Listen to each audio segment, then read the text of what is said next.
have it. They're friendly with me, not helpful, I think, but I think in general we would be getting along. Yeah, I mean, if this is the mongrel, it would be good not to be, caught in a trap and be proved stupid as those other people. So if Nick comes from like going south, Okay. yeah. Well, it's good. If Well, they can hear us discussing Nick your plan. comes from the south, and then I'll send the group of 20 in the giant. I'll send them to rendezvous at Vosk while I cover Densho and hopefully Kushi, and you can cover the eastern portion. Yeah. Hopefully Skull will be amenable to this, because I think they would be a useful vassal in the near future. They're only size 5 state. Yeah. So you want to go ahead and draw on the map you were originally trying to talk about, Jake, when everything died on us? I don't want to draw on the map. Well, you don't. You can do it with the what's it called? Yeah, Ruler. that thing, the ruler. Pressing Q to add bends. Or you can right click it.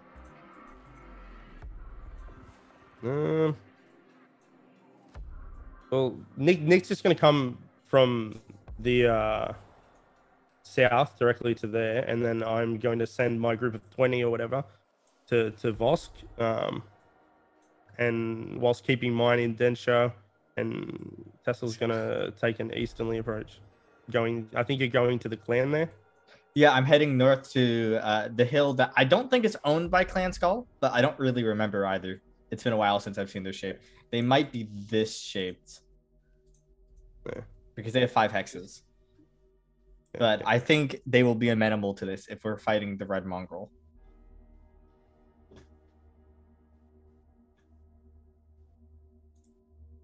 So yeah, and I can bring Aaliyah. She has her advisor ability, I think.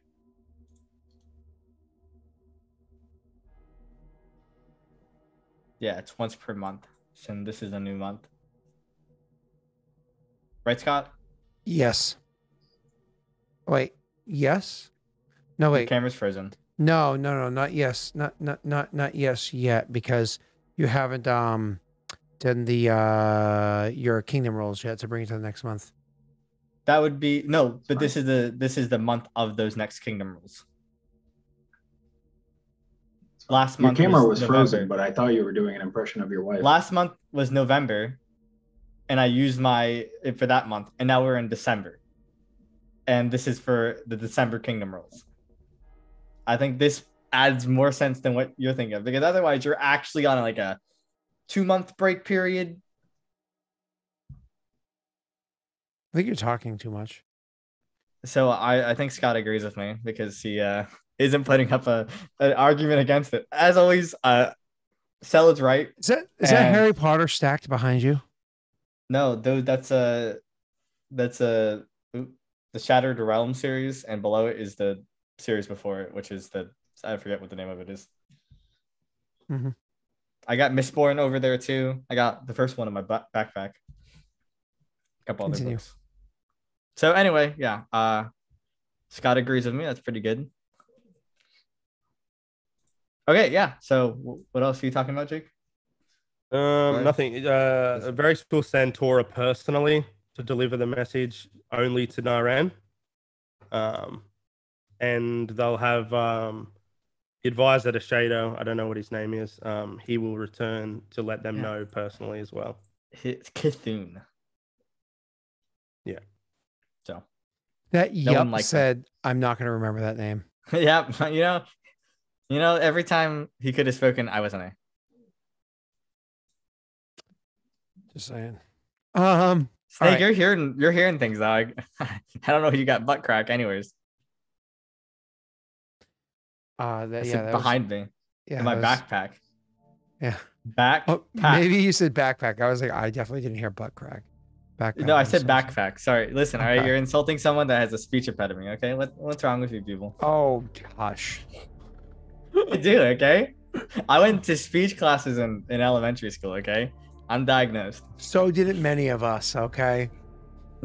Hey, that was the class they sent the pull shitty Joe kids Biden. So I sound like I'm confused because I had a stutter 65 years ago. Like, or you're just confused, old man. Like, anyway, so I guess in this, so what are we're gonna move to week 1 of moving armies, right? Is that what the idea is? Because I can't move my army yet because I'm a week behind on army movement. Is that correct, Scott? you unfortunately are a week behind them because of how long it takes for you to get the news to start heading that way. You guys don't have instant communication. Otherwise, Yeah. coordinating like that would be so much easier. And part of that week isn't just that you're getting the news after them. You're also traveling further. So I have a question. Yes. I still have the speaking stone because I couldn't send it off, right? Yeah, true. Which speaking stone was it? The ones that you're giving to the Patreon crew. Oh yeah, Yeah. because they They're haven't still returned yet. in-house. Canonically, Yeah. they have not returned yet. So I can use that, right, to have communication with one of them. Well, in theory, that's not in your possession. It's in the possession of your Of Irithel. Irithel. It's just to give it to the people spying on the south for you. Yeah. So I'll they ask can be used, Irithel though. if he thinks we should use it now to have kind of real-time comms almost. I mean, honestly, if you ask Irithel his opinion on the matter, bring it to him in RP. After all this and before I send Tor off, then I will meet with Irithel alone.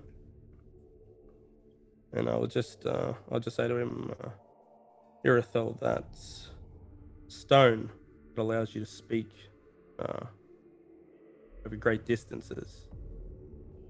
Do you think it might be put to good use in liaising with Warlord Naren? It's not a single stone, but a pair of stones that are used together. It's not constant communication, but is good for something quick and short, immediate, even if great spaces in between each communication. I've put thought on this for some time. We've had no contact from my scouts to the south for a while. Well into winter now, and still not a response. It is more than likely they've been eaten or killed. As much as I would like to see this object be brought to them, information we could have sent our way. Perhaps giving it to one of the other clans wouldn't be a bad idea. You know, these stones, they don't always just come in sets of 2. Sometimes they can have an additional brother or sister added on as well. I could look into this matter, seeing as we've grown a degree of codependence with the clans that abut us on either side.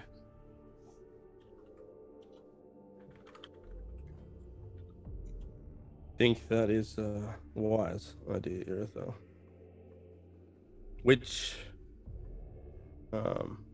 indeed, Which Warlord warlord? Varix, I do have to say, witches are what we're going to have to use to make this happen. There'll be a cost in dealing with those soulless creatures. But we can have this done.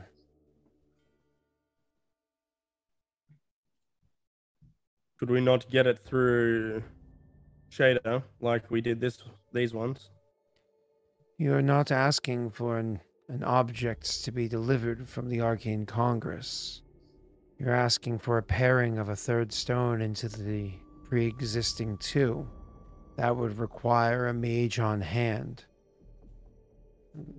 You think that we would be able to have a member of the Arcane Congress capable of doing such things join us here? And more importantly, Warlord, do you want a member of the Arcane Congress capable of doing such things here?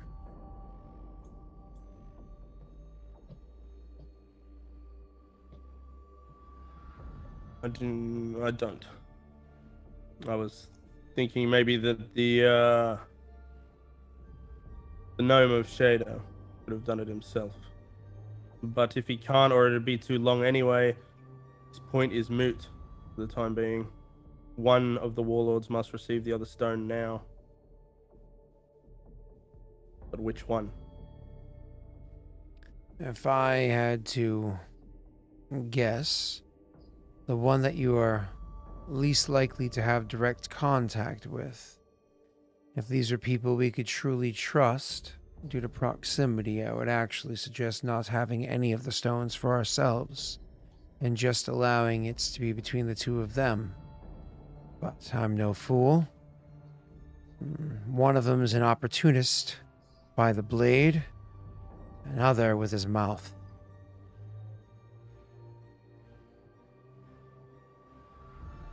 It wouldn't surprise me if Warlord Tessel could badger Warlord Naren into some sort of mutually beneficial union. I imagine they both see us currently as the tool that keeps the problem of the barren lands at bay. What they don't understand is exactly how good we are at it. Interesting, Eartho. There is a reason you are this. What do I call you? Shadow.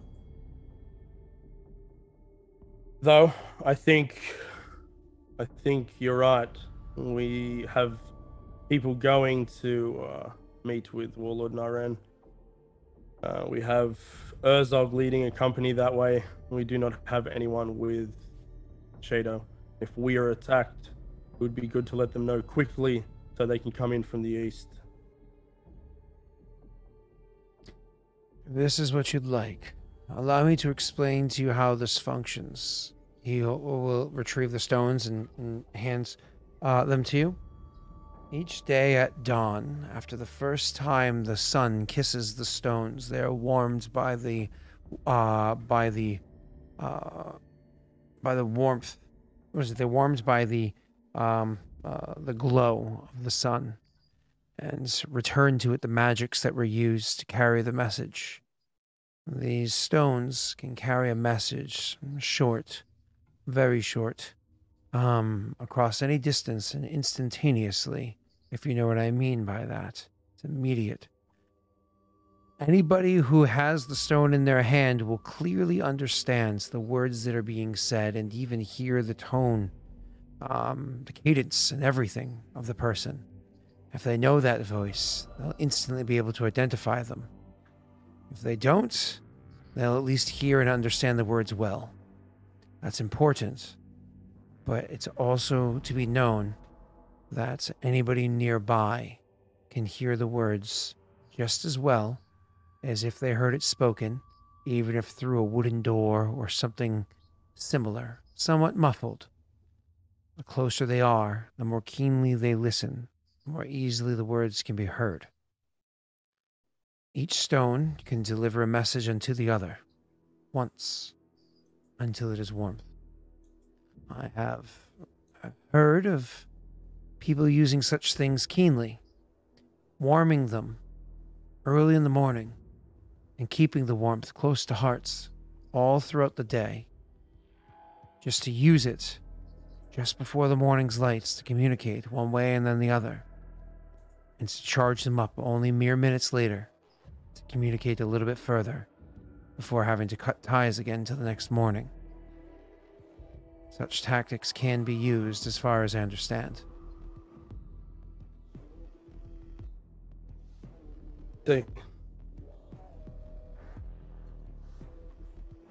Well, it is something to try, but at least we'll have once a day communication. Sight the enemy, or they do. We'll hopefully have some heads up. He nods. Shall I look into the matter of seeing if I can find myself a witch?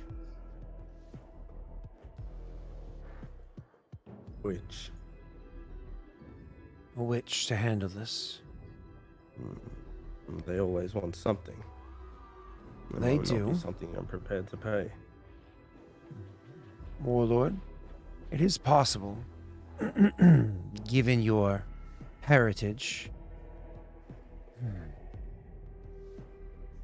Well, something that you should contemplate.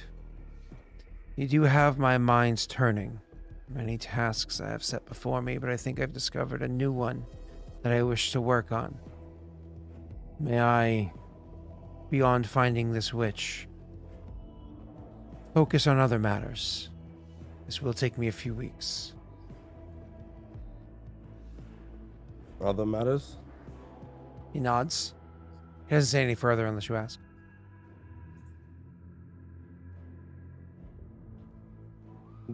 Other matters affecting Clan Densho? Or personal? It's for Clan Densho. It's only us there. He'll say, do I need to know about them? I can inform you. I don't know how successful I would be. Phrases. As I said, you must speak briefly with these stones. You can only carry so many words, and only all at once. But just because there's little that can be said doesn't mean there can't be much more meaning to them. The single word, sunrise, carries with it many meanings, many images, many thoughts. A code of sorts. Do you want to roll a sense motive? Him? Yep. Sure. That's actually his forte. Mm-hmm.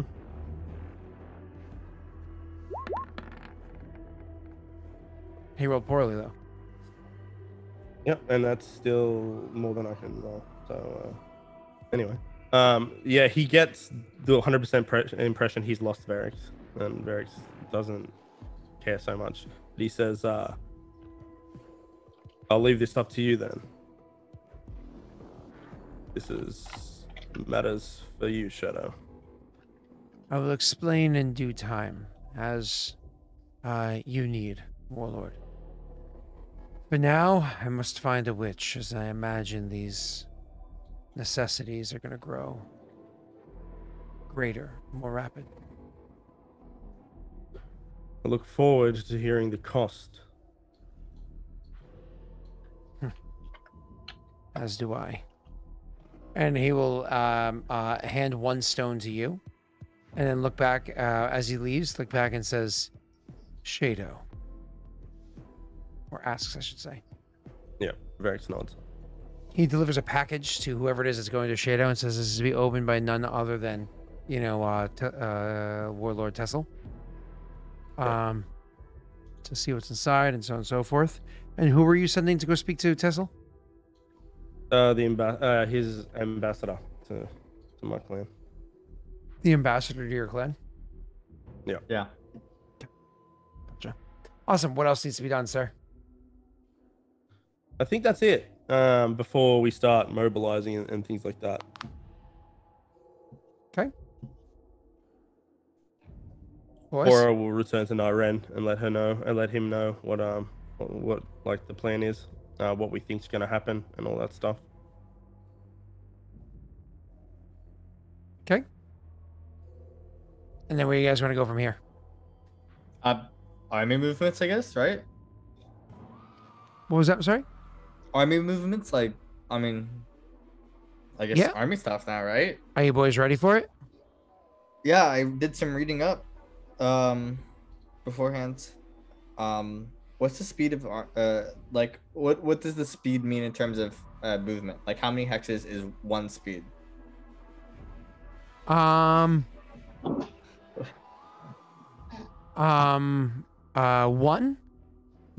It's literally one. Like, is it just like one hex? Every speed is a hex? Yes. Yes, it's Okay. literally that speed references how many hexes you can traverse in that period of time. Yes. One. I think I can move 2 then, right? Because it's base 3 and then At base 3. I'm pretty sure it's for most armies it's one. But for Nick's, I think it's 3 because they're all mounted. Oh.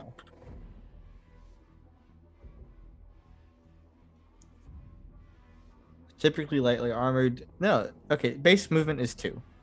Okay, 2. Because otherwise, if you wear heavy armor, you can't move at all. Maybe it's just because everybody's armored. That's why everybody always moves 1. That's Well, no, what I'm accustomed to. light armored is 2, and then heavy armored. I mean, medium heavy armored with most of the other armies we dealt with. But either way, so boys, what's the plan? Let's go with Jake first because we were just finishing with Jake the Snake. Then we're gonna go over to Nick.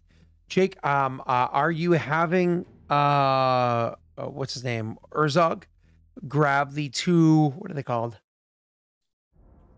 Giants and the platoon of 20, and head north. I only have 1 giant, but I'll take 2 if for some reason we multiply. I know you fought so 2 originally, giant. so the 1 giant and the platoon of 20. Yeah, and he's heading north. Okay, thank you. And then you are going to stay behind with your 100 soldiers. Obviously they're all at your hands, but how are you spreading them out across your lands? I've got to keep them together, right? I mean, yes and no. If you wanted to break it up into 2 groups of 50 or something like that, like if you're like, I'm going to put 50 inside each of my cities, you know what I mean? That's perfectly fine because each of your cities are within 1 hex of pretty much all of your lands. And then you always have like a small, like more or less that where your fortresses to the south. 1, you're not too worried about it right now. And 2, you always have a small group of soldiers sit there or guards or whatever sit there. That's like the baseline defense bonus. Yeah. Even if there's no armies there. I will. I don't want to overcomplicate things because I prepared everything for the army of 100.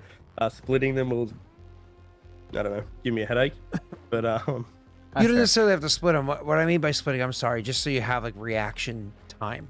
You know what I mean? So you can get somewhere quickly if need be. Then if that's the case, I will. I'll have them in each of the cities then. Okay. Because again, they would be only 2 hexes away from one another, and if your speed is 2, that means a day later they would arrive. Mm-hmm. Okay. Speed is 1. Oh, why speed 1? They're armored? Yep. Okay. Heavily armored, apparently. Cool. See what I mean, so? Everybody's slower. Well, he just got that. He got that recently from the gifts. Yeah. We haven't fought on a battlefield with the heavy armors till now. This campaign, but all the other ones, how? Okay. So, moving on from there. Nick, what are you prepared for? I have my 2 armies. One is the 50 unit that I am leading, which is both mounted with pole arms and ranged for both. And then Zara has the 20 unit. She's going to be sitting in the capital. So I believe we were waiting, or we're going to see if Tonscreet could find any kind of tracks or anything like that. We were scouting. I don't know if that's an option at this point, but I can definitely pay the bill to mobilize my forces. Yeah. So you're having Tonscreet do what again? Basically try to find tracks or scout the area. But he's not going himself personally, is he? No. Oh. So anyways, so yeah, you are going to have him handling that or whatever, but you're bringing how many, your army of 50 you were riding in from the north. I know that. But what were you doing with your other group? Shaw was sitting at the capital. Okay. With her force of 20. Okay. Cool. So at the capital, and you're riding in from the north with your 50, which you're going to get to your information shortly. All right.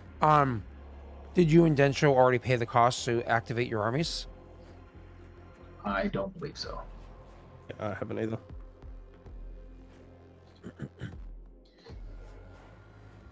It says right on there how much your armies cost, and then we're going to go to Cell. So Cell, get ready to answer your questions in a moment. Yeah, I think I did. So when you look at armies, let's say the Steel Wall of Shadow has a consumption of 3 or 1, depending on if it's active or reserve. You know what I mean? So reserves on the right-hand side, actives on the left-hand side. Going over to a different kingdom, Kujabashi. You have for armies, you have say Hokubu. That's 5 or 2, depending. Yep. And so on and so forth. Cool. So more or less you pay the active cost to get them up and moving. Gotcha. All right. Where does it say the cost? Go to armies, and it says it under consumption. So I'm paying 8. Mine just says 1. So Urzog's Chargers, right there. It's just 3 or 1. So it's 3. And your not hill the military. Go to the armies tab. Yeah, I see. and your hill giant costs 1. Yep. And that's it. All right, cool. That's 4 for you to activate. And those other 20 are free for you. Cool. Let's move on. So, Cell, what are you doing for me, baby? I'm a week behind, so do we want them to do week 2 first? What was that? I'm sorry, you're a week behind? Oh, yeah, Yeah. fair enough. That's a really good point. Thank you, sir. I appreciate that. Although, actually, I should go first anyway. Actually, for you week should 2. have a little bit of the RP moment, too. I mean, first I'll see. Okay, I'm not turning on anyone. I'm the most loyal boy. Anyway, I mean, As you're Yeah, told okay. of the situation because you weren't aware of it. So Jake playing as his advisor, going to inform Shado what's going on. well, no, I thought I'm being told by my advisor I'm being told by my advisor. It's your advisor. In the Oh, the show. one that's literally never roleplayed, so I don't even know how to act as No, him. he Okay. has once. Mm-hmm. Moving on. Yeah, that's why I was like, there's nothing to roleplay, right? I'm roleplaying with myself at this point. So they will inform you of the situation, but the Denture advisor is still there, so you can speak Yeah, to the but it's Denture Pete. advisor.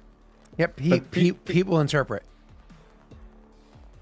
Mm-hmm. Oh, Yep. if you want. There you go. Yeah, I guess. First of all, he did attend the meeting. You're incorrect.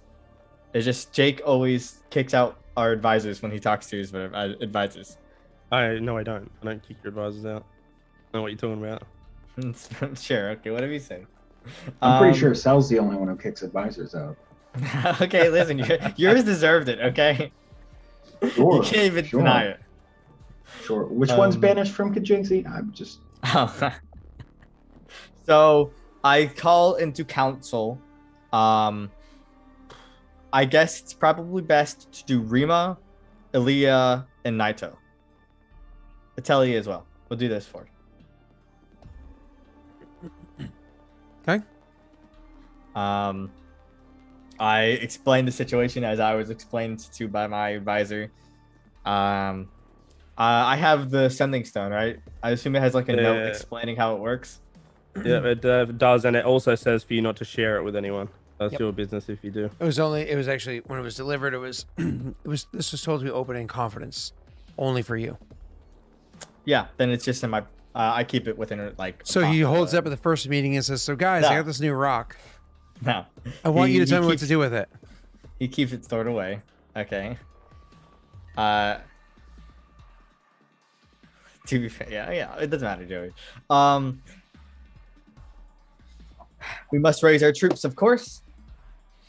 I don't think there's any argument in this. There actually is a bit of an argument, brother. Warlord, he says, Naito. I gesture for him to speak.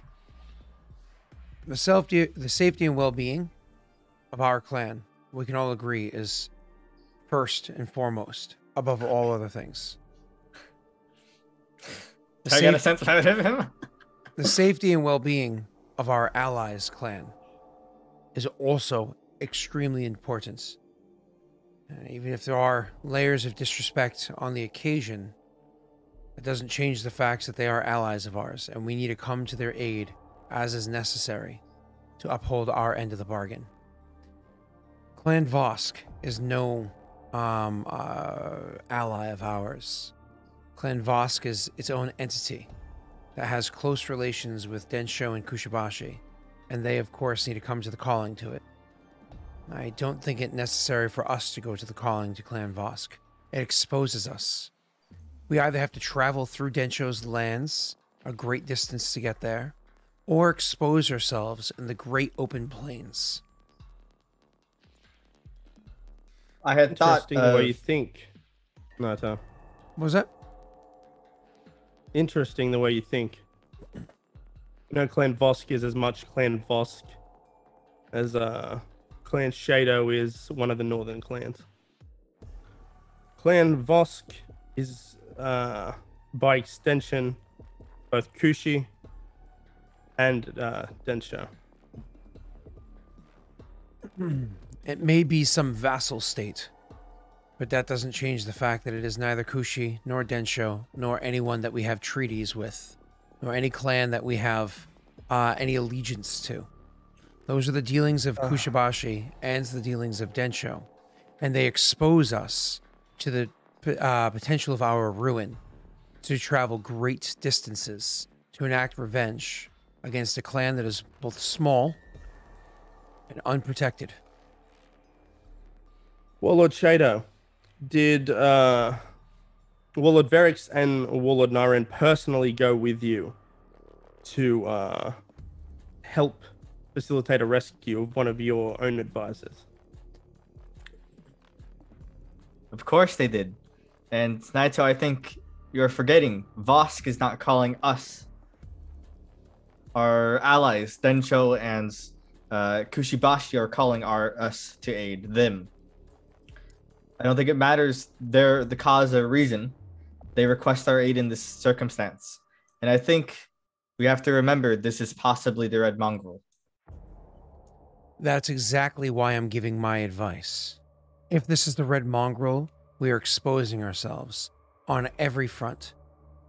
Not only would we be taking our armies across great open plains, an area that we don't have the great open plains, an area we don't have the geography perfectly mapped out, an area where we would be exposed to those that ride through them often. We would also leave our capitals, our mines, our citizens completely undefended for a lost cat of an ally of ours. Yes, if an advisor of one of these clans was threatened, we would come calling. If a warlord was threatened, we would come calling. If their people were threatened, we would come calling. But this is a vassal state, not the clans that we have ties with. The risk is not worth it. You just answered your own question, because both advisors to Kushibashi and Densho are threatened. He shakes his head and says, I find it strange that warlords Verix and Naren would accept into their council people that serve two masters. They wouldn't. Pete looks at him. The red in the eye. Sure. And so he is not backing down by any stretch from Pete. And then Pete's probably taller than him, buddy, all right? Pete's not short. Uh-huh. I don't think I have Naito's height, so.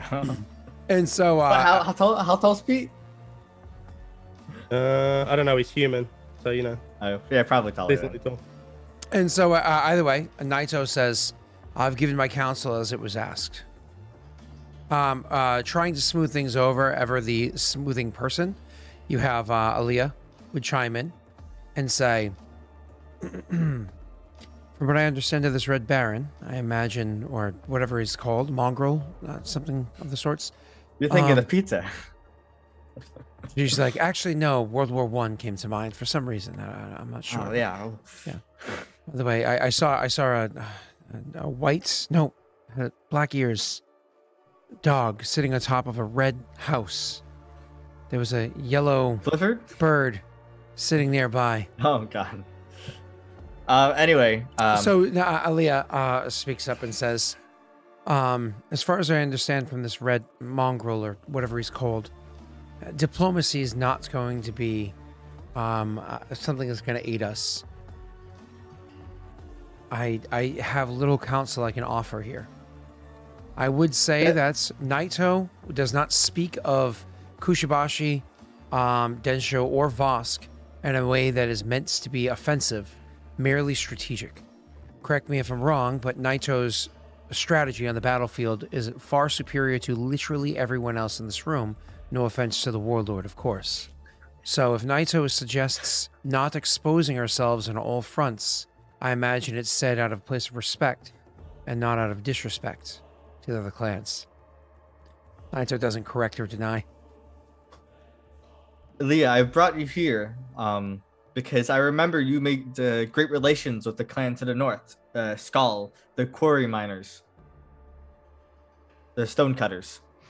She nods.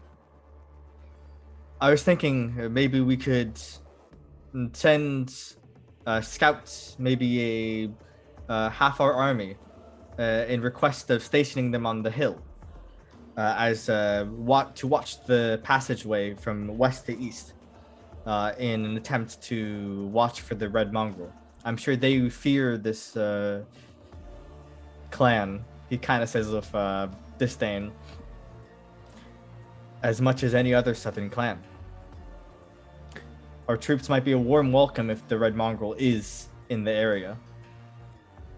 Chiming in, Naito says, Warlord, that would, of course, provide a degree of cover for our soldiers traveling. And I do mean a degree. But that does still leave our homelands exposed as our soldiers travel to the north.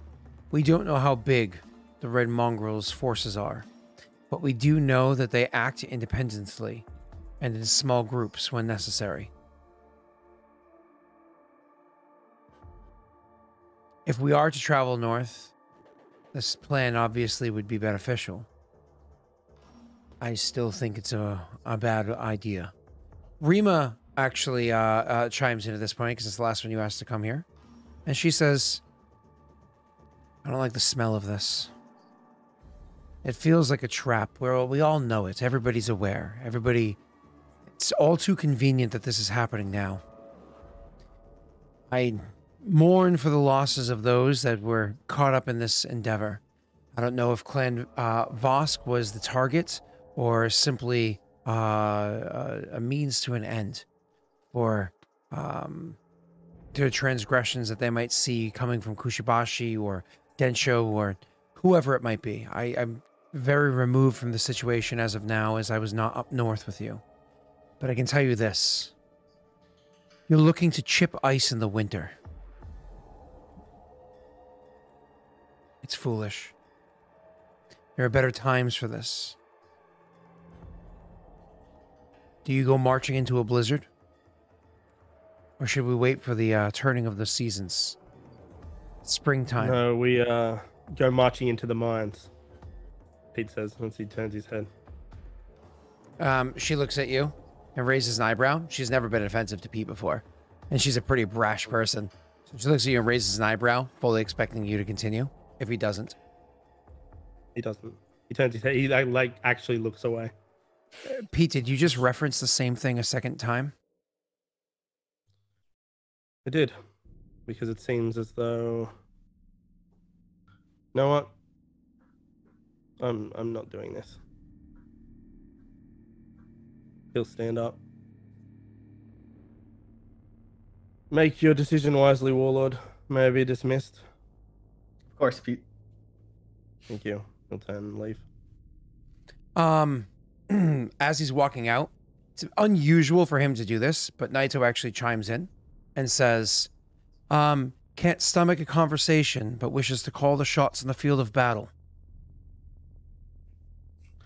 Fuck you, Naito. As he shuts the door. The door shuts. And he looks back to you to see if you say anything after that. He's not going to follow up with anything at this point. My advisors make a very good point. That we don't know what we're walking into. If he doesn't say anything for a period of time... Yeah, he's sitting there thinking. Rima would break the silence again and say, Warlord, Tessel, I want it to be understood that I think Naito is being a little bit heavy-handed and kind of an asshole right now. And Naito, of course, still sits there stoic.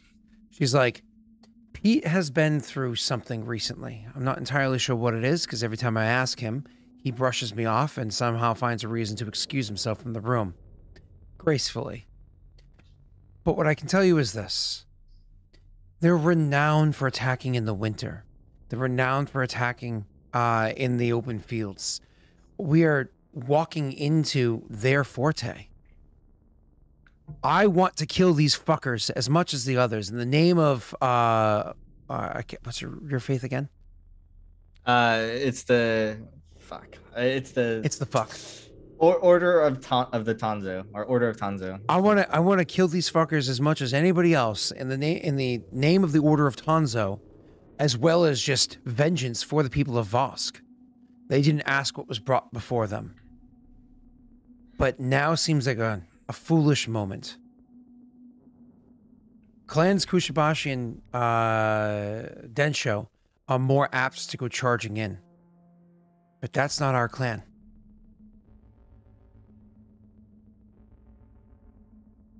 I'm sure the right words could probably balm their hot heads too. But for now... I understand. We cannot move our armies till we have more information on the situation. It is too great of a risk with the Red Mongrel's tactics, especially within the middle of winter. Aaliyah chimes in and says, if this is the course that we're going to take, it's going to look very poorly for our clan, especially to those that hold us dear to their hearts. Both of them are thick-skinned and often bristled, but they actually do think fondly of you personally, Warlord, as well as our clan and what it is we provide for them. I think doing nothing is an insult. I think doing little is even more of an insult. Perhaps a small troop, and I personally can lead them. If the words come from me, they at least know that they'll be coming from you. And hopefully I can deliver them in a way that they'll be willing to hear.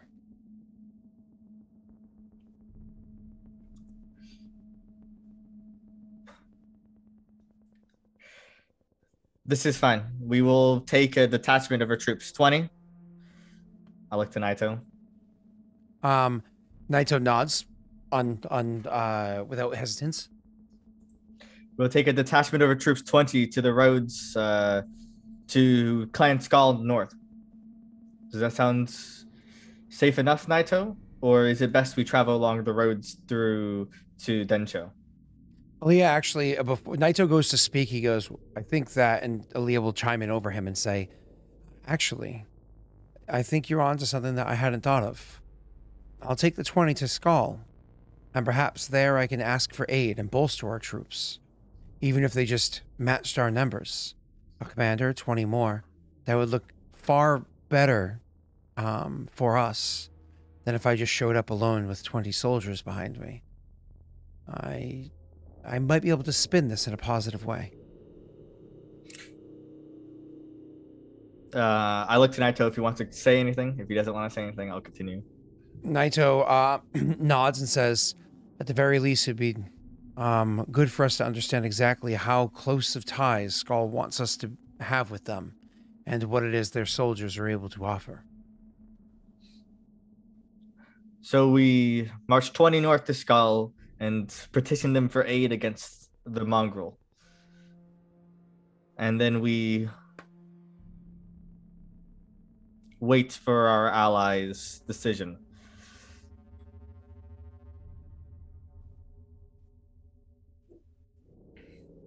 He sits there thinking, I will, yes, this is what we shall do. And I will dismiss the council, or the council. Mm-hmm. And then I want to, sending stones are what, 25 words? 25 words or less. Yep. Done Okay. once, and then the person can respond if they want to. And that's Okay. Yeah, let me write words out then. Maybe continue explaining something. I don't know. I need to figure out how many words this is. That's fine. So, of course, she's going to go and grab up the 25 soldiers. She herself is a military person. Yeah, she is a actually commander. capable. I don't have all of her stats in as a commander, but I can put that in. Aaliyah, let's see. She actually has ranks in professional soldier. I just don't think a ton. Having has one. charisma is very useful because she has a high charisma. She has 1 rank in professional soldier, but she also has other stuff too that I literally just added to her. She has combat advisor and assault leader as like literally abilities of hers. So I mean, like she actually has the war leader trait. You know what I mean? Like she actually is a capable commander in battle. So it's not like you sent a plug-in. Like she's actually better. She's got a 2 leadership bonus. It's not looking too good. A 2 leadership bonus? What do you mean? Her leadership bonus is a +2. That's not terrible. I mean, I guess. Don't you get a +1 for having a BAB of 3? Or is it a BAB of 6? BAB of 6. Gotcha. So you get plus from charisma of 3 or higher? Yeah. And her wisdom and her wisdom's not there, so there's 1. And what does war leader give? Nothing, I don't think. It gives morale, and then significant NPC gives 1. Okay, gotcha. I didn't know. And she only has what, 1 rank in professional soldier? Oh no, professional soldier, dude. She has 1 rank and she has 4 miscellaneous. Oh, okay. So that counts as 5. Yeah, so she has a +3, for whatever it was that's called, and an additional +1 for morale from war leader. So she's actually again, she's pretty solid. Is Henry occupied because he's gonna do the mine situation? Correct. Okay, yeah. And I have the other actual commander that Joey made. Joey's saying war leader gives +1 to both. If you click it. Not on the sheet. Yeah, so maybe Joey's wrong. So either way. On the sheet it doesn't. Yeah. And literally if you read war leader, it says +2 diplomacy, and it says armies they control get a +1 to morale specifically. So I think What's Mayumi? Joey might be mistaken. Actually, yeah. I guess yeah, she's better. Than the I will send I can't send Naito because that'd be silly. I will send Mayumi as like a officer under that she's the other commander I have. I'm trying to look at your commanders. Here we go. I have Naito, Henry. Where's Mayumi? It's not. She's not in this because I got her like recently. Oh, okay. She's on the character sheets. I'm not gonna insert her stuff because she's worse. Yeah, Henry's leadership bonus is only a 3. So she's. It is a 3, right? Yeah. So I mean, she's not much. Yeah, she's solid. Well, technically, his is higher because I didn't realize that not actual ranks counted for ranks for the leadership bonus. So he should be 4. Gotcha. Oh, she doesn't have skill focused soldier, does she? No. But either way, they're both level 4 NPCs. So she's pretty solid. She's better than some of the war commanders that you guys have. So if we count miscellaneous bonuses, actually, Henry Flameblade has 10 total in professional soldier, meaning you'd have a higher stuff. Cool. But let's get back into the game. So either way. So yep, she will do that and we're good to go. Did you have your 25 words? No, because I was talking. Wow, shut up. So Nick, your character is definitely gonna be the first one to be able to react and get there. So your character, you with your 50 soldiers are gonna ride south and to meet up with your scouts. Then you have south of you the scouts that got there to try to fill you in. But as for what they're able to discover while they're even down there, they have to roll a perception check. Their perception check is not going to be great. I mean, even if you look at Kushibashi, your army, Hakubu, their perception check is what, a 1? No, a 0, right? 0 plus actually, for some reason, it doesn't include your, is it also supposed to include your leadership bonus of whoever's leading them? Because I'm looking at army, not military, that's why, haha. So your perception bonus with Naren leading Hakubu, your perception is scouting is an 8. Holy shit, dude, you have an 8? Oh, it's because your leadership bonus is an 8. That's why. Cool. You're going to go ahead and roll me a 1d20. Because Zara is not going ahead. She's staying behind. Yes. Okay. So you're going to go ahead and roll me a 1d20 plus 8, sir.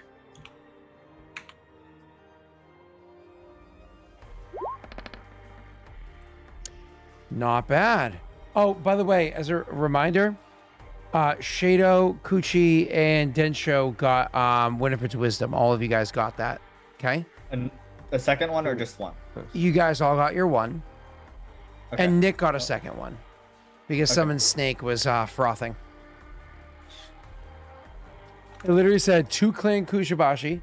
That was the first one. The second one said, eat more luck, Nick.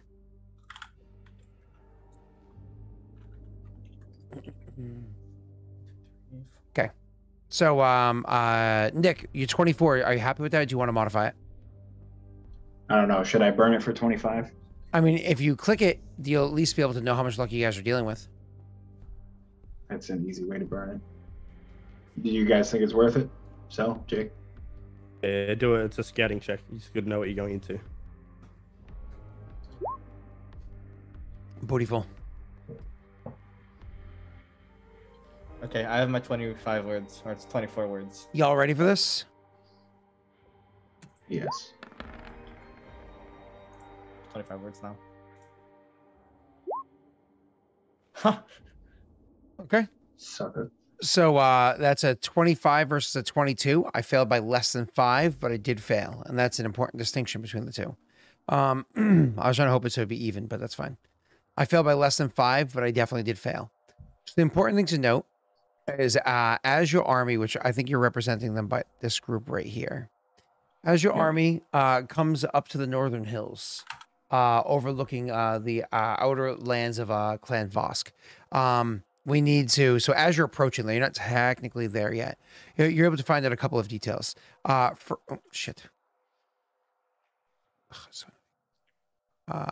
back.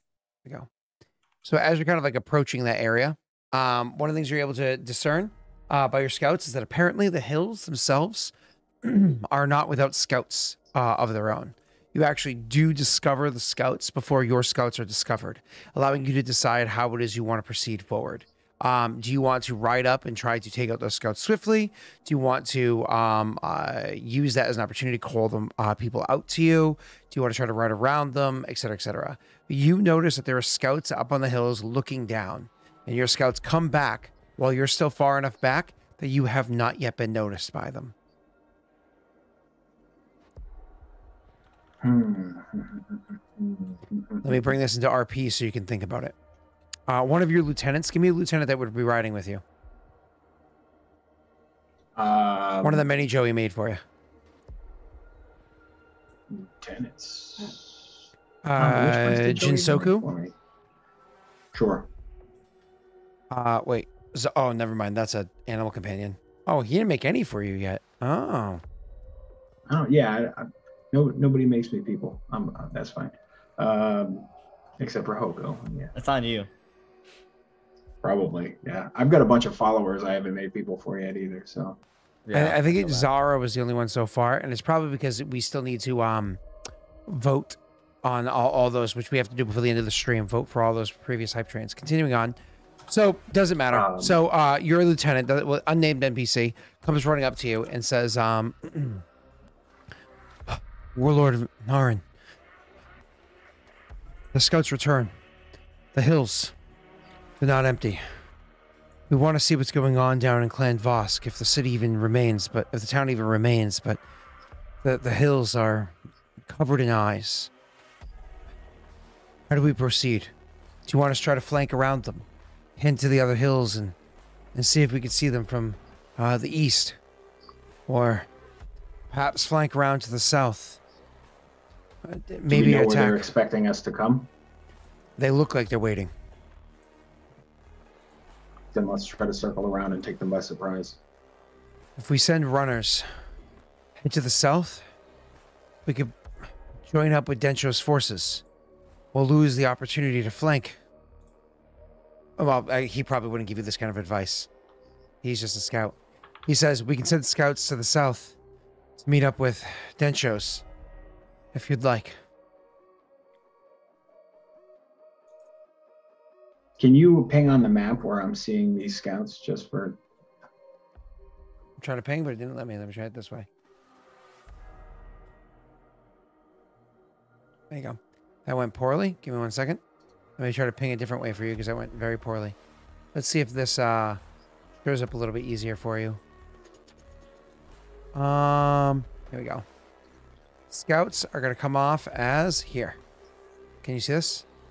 Yep.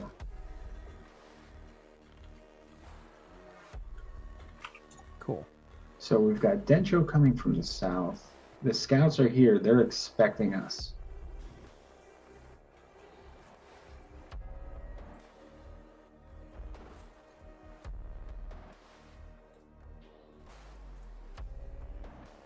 Trying to find the one that I like.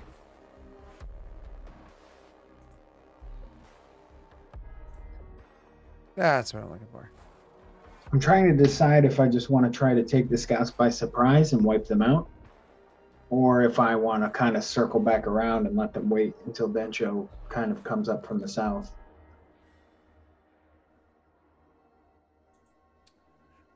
You know, do whatever you think's best.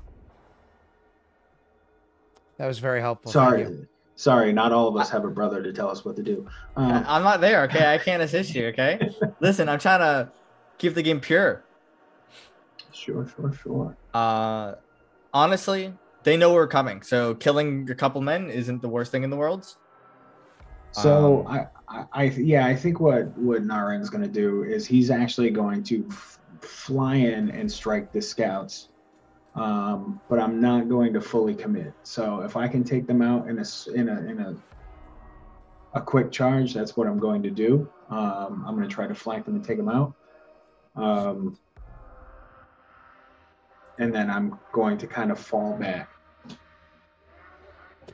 As commander, what do you offer? Just cavalry? Nope, that's Karzog. You offer cavalry expert and banner. That's what you currently offer. Nothing else at the moment, right? Yeah. Yeah, but against armies who aren't mounted. So that +2 OM is only against armies that aren't mounted. These guys are mounted, so that doesn't really help you there. Okay. So, cool. So, describe to me how you're going to go in there and attack without being fully committed. I don't have hit and run, so I think I'm just going to have to just go in and charge. Okay. Just probably shock them. So the plan is to go in there and try to hit them in a very quick combat? With overwhelming force, yeah. Okay. That is something that can totally be done. Beautiful. Dencho, as he's heading north and is trying to do exactly as he just described, what are you doing, sir? Should he get my message first? Oh, absolutely. If you were finally ready, I mean, jeepers I was creepers. waiting for Nick to finish his thing. I didn't Oh, want to interrupt. sure. Uh-huh. Yeah, I've been done. Okay. Uh-huh, sure. 20 men north to Skull. Rally more aid. Rest left to defend capital and east. Should I give this to my commander for better communication? No. Is that all I get in response? That's all you get in response. You know, Varric says not one for long words, but all right, yeah. Well, I pocket that. If there was ever a time for you to assist me. To speak or have an opinion on something, now was the time. But you know, it's okay. It's Varric's talking. Look, you got the note that said keep it to yourself, and the first thing you say is, should I give it away? Yeah, well, because my situation was the person that's leading the army is not me and not there, so the communication. Yeah, I get you. I get you. I get you sent 20 men. I get you. I got it. Yeah. Okay, 20 men isn't reasonable when, you know, none of my allies will be able to help me in time. I'm only sending 20 men in a giant, but I'm also covering, hopefully, you know, my capital and the Kuchi capital. I'm covering the east with the rest of my troops. Good. Yeah, that's good. I'm glad. Yeah. I'm glad you are. I'm glad you're doing it. My troops are in a position to watch the east. Very reasonable. Glad. Yeah. Okay. I'm very, very glad. Thank you. God. Thank you, Tessa. You motherfucker. Okay. You've got nothing, but I'm agreeing with you. I know. It's a very passive-aggressive agreement, okay? Is it? Yeah, I don't know about that one. Okay. Even the way you said that. Yeah, I know. That's what I I'm don't know saying. about that one. I'm not being passive-aggressive of you. First thing is my troops are going to guard the cities, and the Urzog the giant, and the other ones are going to this hill, where they'll have a look, especially at this hill right here. Sure. I believe your giant token is this guy right here. So he's going right I don't here. know. Yeah, I haven't set the giant up, by the way. I wasn't expecting to use him. So What was that? I haven't set him up properly in the armies thing, so. Oh, and you're bringing what, 20 men with Urzog? Yep. Okay. Does sorry, I have a question, Scott. Sure. Does a 50-sized army operate exactly the same as a 60-sized army? Right, the extra 10 troops doesn't mechanically make a difference. Oh, is 60 the next size? No, 50. It's 50 then 100. So I'm saying having 60 people is the same as 50, right? Yes. Except for when we count losses. If I only have 10 losses, I still have 50 people, right? Yeah, sure. Oh, that sounds right. Yes. Okay, that's why I'm just checking. Okay. Is there a reason? Well, because I have an army with 60 people, so it's good to know. Yeah. So, like you said, if you lose the numbers, it doesn't really matter as much. Yes. Okay. Cool. So it sounds like you're good. All right. So for Urzog, to make sure he has some sort of token on the battlefield, let's give him on the battlefield, but to be represented here, let's give him this guy. She's the giant because they pretty much going the same place. Oh yeah, that's true. So for Urzog, you're gonna have to do the same idea, a scouting check for his people. They're not gonna be anywhere near as good, I don't believe. Let's see if you have it set up. What's Urzog? Scouting is Probably 0. it says 0, but that's probably because it's not doing the right math. What's Urzog's actual leadership bonus? Commanders. His leadership bonus is 3. I mean, that's pretty. And he was complaining about Aaliyah. So his leadership bonus Three's not great. is a 3. So yeah, actually, it is. It's fine. That's fine. So it's fine. So Jake, you're gonna be going ahead and rolling me a 1d20 plus 3, sir. Okay.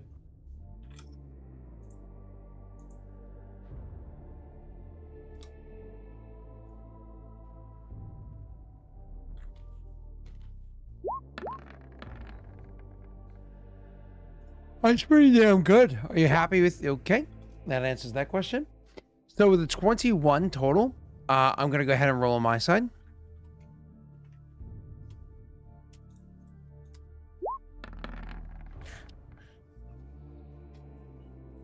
I'm hitting it, boys. I'm scouting.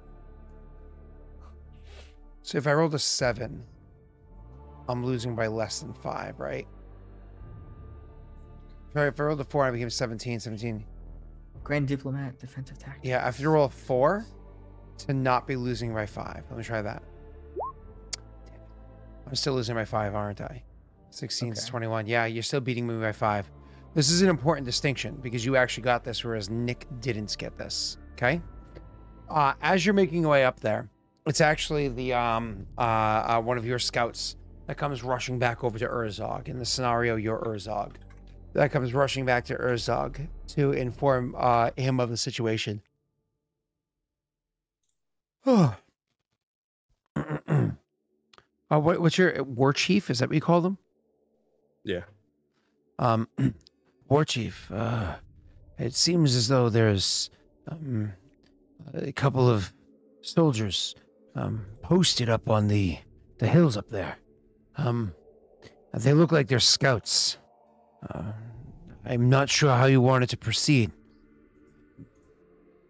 I would suggest we head east, but unfortunately, it looks as though they're posted across the hills.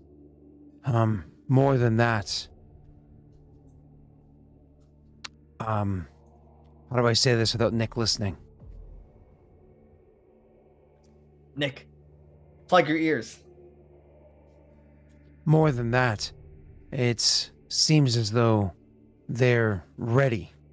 You know how when shit's gonna go down, the soldiers are just packed, ready. In case it doesn't look like we can win a fight, we could easily retreat. It looks like they're all packed. They're all ready to retreat quickly if need be. I don't think they're posted to put up a force against us. I think they're posted to see us coming. I don't think they saw us yet. They may have. War Chief. but they look like they're posted to hightail. Does it look like they're set to retreat towards Vosk or to the east? If I had to guess, north. Towards Vosk, I see. Hmm.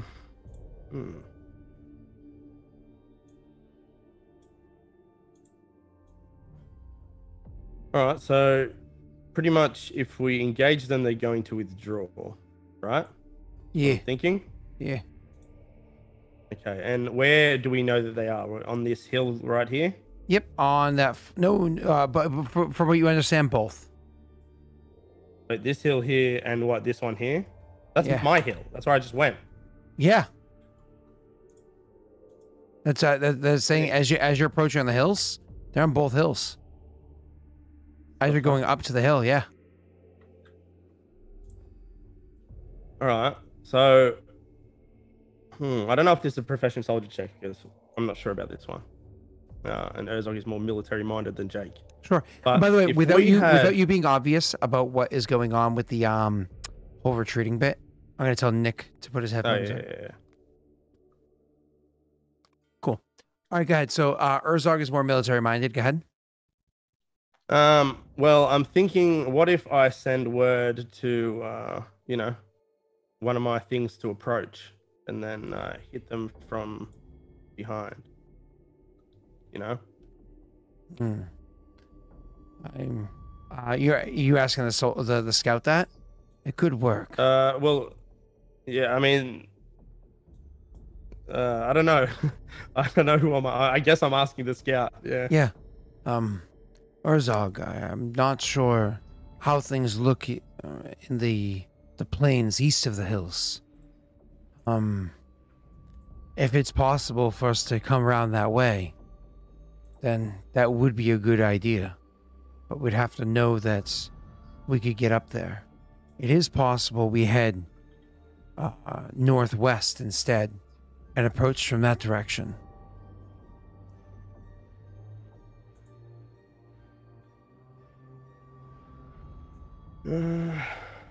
How many of them does it look like? It's hard to tell. We saw our eyes. We saw Kamatori. We don't know. If I had to guess, no less than a dozen.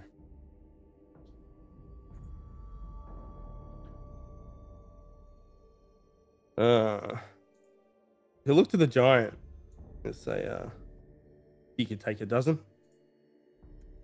Giant looks down and says, "Me hungry."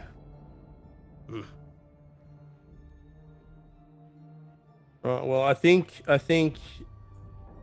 far as I'm concerned, yeah, maybe having the giant engage, and if there's any, pulling back or anything like that, we'll try and cut them off, if you know what I mean. The scout says, "I'm probably better. I could probably better keep track of time than the giants. I can stay here, camped a little bit away from the giants. We can wait a day, maybe a day and a half, give you time to get into place, and then we can move up."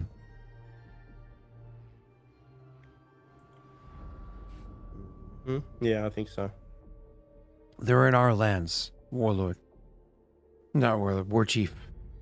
We know our lands, he says. Not telling you, obviously, because fucking clearly Herzog knows that, but like, don't worry, sir, I got this. Yeah. All right. I think that's what we'll do. Cool. Hopefully not start. So it looks like I should have fucking put the other mini out there. Almost like I knew what I was doing.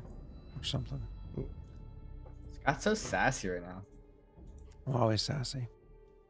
I'm a sassy bitch. Okay. So you're going to bring them around over here. Another day's traveling around over there. And because you can easily just kind of like hang back, it's very easy for you to do that. Kind of like make your way over and around and whatnot. All right, let's go back over to Nick. Nick, what was the plan was for you to charge ahead?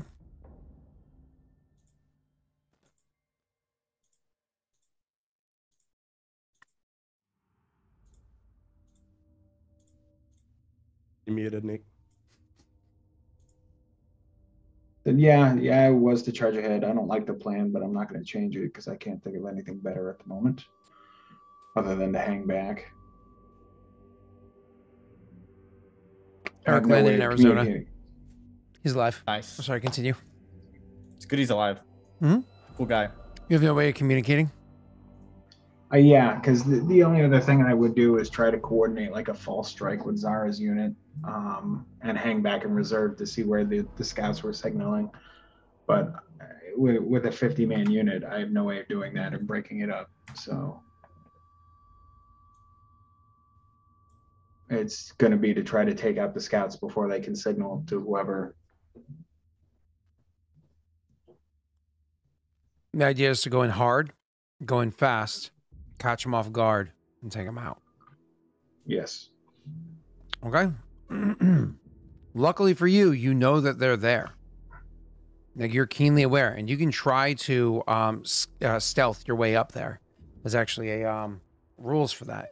Camouflage, I think they call it. Problem is, you're rolling against their scouting ability, and correct me if I'm wrong, but you can see your own camouflage versus your own scouting, right? Right. It's unlikely. It's unlikely, but it's possible you can get pretty damn close before you charge in. Winnie's it? Ooh, Did you no. use your one? So I have. He has two Winnies, so he could definitely do that. What's up? Oh, I have two. Okay, because I have Shala that's supposed to try to extract Hoko and what's his name? Yeah, that guy. And I kind of wanted Daelric. to keep the Winnies in the back pocket because that was not going to be. Yeah, I'm thinking the Winnie's not worth it. I'll try to sneak up on my own. Cool. I Well, believe in you. I will let you roll first. It's +2.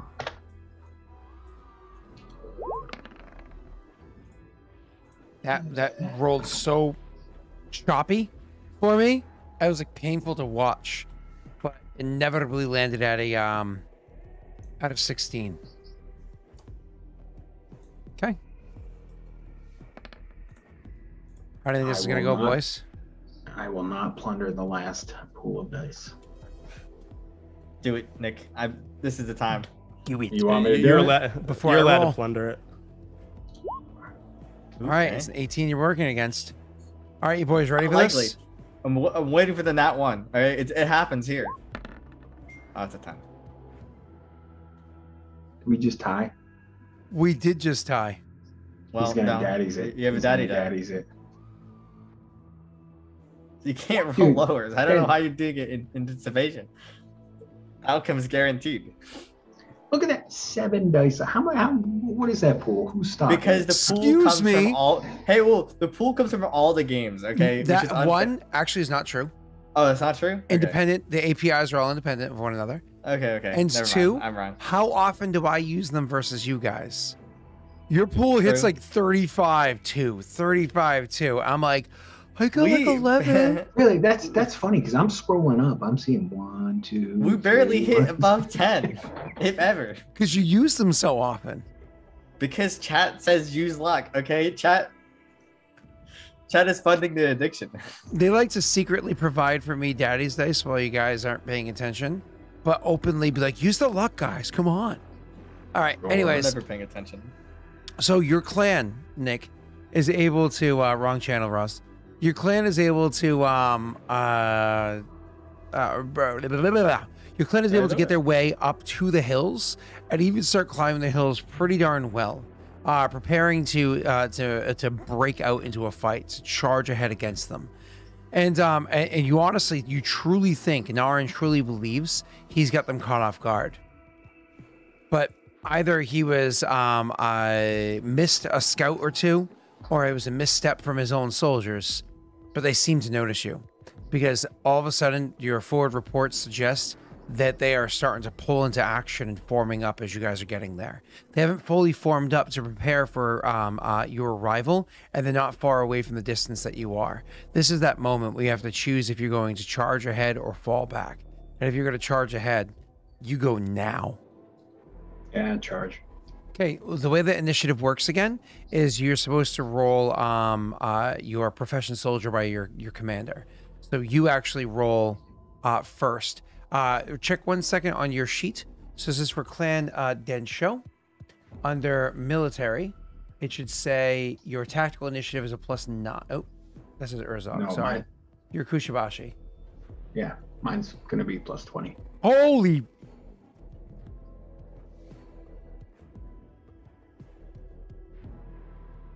Oh boy. So that's slash. Holy D20. Do you want me to roll first? Yeah, go ahead. Oh boy. Oh, that's not helpful for you. Well, that's not helpful for me either. Oh, that's a critical success, a critical failure. It's a skill check. It's a skill check. But you guys accepted crits. Oh, it's initiative is what you're rolling for. Man, so I automatically lose the round. Oh my god, that is insanity. That is, oh my god, this is a guaranteed success for you by 11. Oh boy.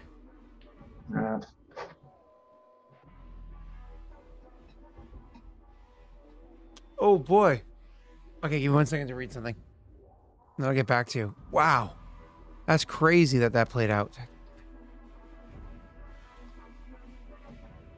So, in addition, forcing them to reveal their tactics. If you had beaten them, you would have to reveal their tactics. You would have to know.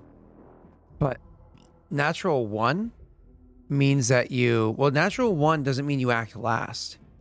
Technically speaking, it means you lose your action, but you don't act last. You still act in the initiative order. You just lose your action when you're talking about regular initiative. So all other components would still apply. So in addition to forcing the enemy to reveal their strategy by 5 or more, to reveal 1 tactic. Wow. And you definitely still beat them by 10. So you actually do still get to learn a lot. You just can't do anything about it. Okay. All right. Yep. So what you notice is happening here is that literally what their tactic is they're trying to find out what it's called. Then it's called hit and run. They have a tactic where they're literally going to strike against you. You can tell. You can see how things are forming up. You can see how the soldiers there. It's almost like the battlefield and the next few hours of how things are going to happen play out before your eyes. They are literally forming up and it's coming at you in angles and in such a way that suggests they are coming to hit you as hard as possible, as swiftly as possible, predominantly with arrows, but also with spear tips, and then hightail it back out of there while you're still trying to get your men under control to allow them to full retreat back to a more advantageous position. Where that position is, a lesser commander would believe higher up in the hill, more defensible spot, somewhere where they can really knuckle down and improve their DV, so on and so forth. But you're watching this play out. You're seeing the paths nearby. You know these lands well enough because you travel them to get to your own vassal state over here. And you realize these motherfuckers, they're going to hit us and hit the roads. They're going to hightail it, not just out of this combat, but straight out back to Vosk itself. They are literally going to hit us and run, wasting hours of time as we have to handle our own wounded and dead. You know what I mean? That's literally their tactic. So, that all plays out before your eyes. You understand this. You lose your action, but it's still your turn first. Realizing this, you get to, because of that, come into this. You're supposed to say beforehand that what your tactic was, and what your tactic originally was, Nick, was, correct me if I'm wrong, or not tactic, strategy, how the fuck you phrase it, strategy, was all-out assault. You were going in for all-out assault. You were welcome to completely turn that on a head if you would like. There's rules for that. Changing it by 1 is free, but it's a morale check. Change it by more than that. Your morale check is +8. Right. plus 12. +12. Because you're ruling it. Plus I'm 12. looking for The way it chart. works during each so during each tactical initiative phase, the commander general each side can change the adjusting it by one step. A general can attempt to shift the strategy by a greater degree, but it's difficulty for all but the most high turns. The morale check with this penalty equal to the number of steps. The shift if the check fails. But the rules shifted ever so slightly, so give me 1 second for that. So if you remember the rules on this one, feel free to chime in. To switch tactics on the fly, I believe it's a morale check. Correct, but what's the DC? I think it's opposed. No.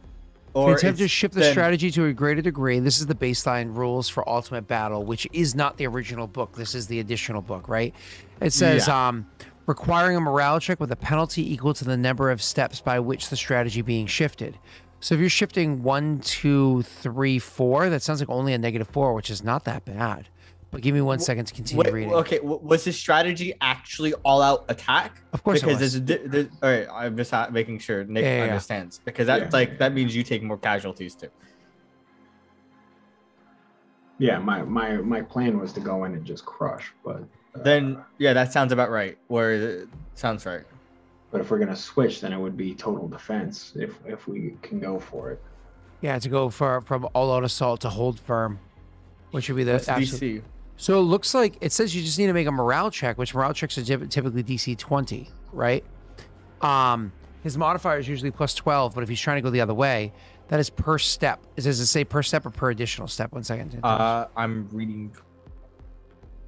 Use the number of steps. So that's 1, 2, 3, 4. So instead of a plus 12, you're rolling with a plus 8 against a DC 20. If you succeed, you pull it off. If you fail, you take a penalty equal to the number of steps you attempted to step. So it's a plus 8 against a DC 20. It's less than 50%. You might want to just go to like the step above that, and you just do -3. If you're worried about the chances, 5% chance extra is pretty significant.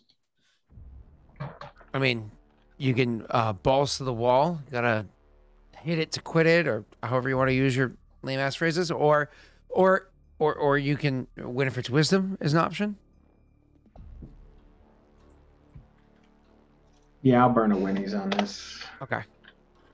So instead of a -4, you have a +1. You're rolling with a +13 against a DC 20. I fucked it up.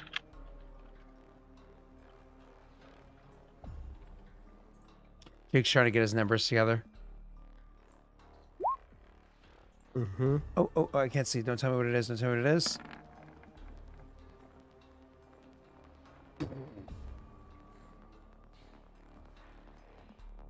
Bro. It's funny. It says 3 on the but it looks like a 4 up there. Did somebody roll a 4? Yeah. Oh, it looks like a 4 over there only because that was last time. So over to me here, it looks like because that 4 is from not him, it's from me. the 3 looks like a 3 to me.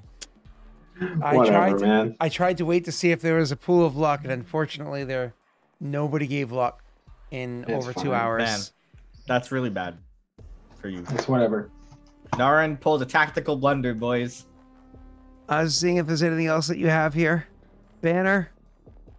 It's already factored, right? Yep. I believe it is. I'm just checking. Technically speaking, banner is not factored, I don't think. I'm going to try to check something.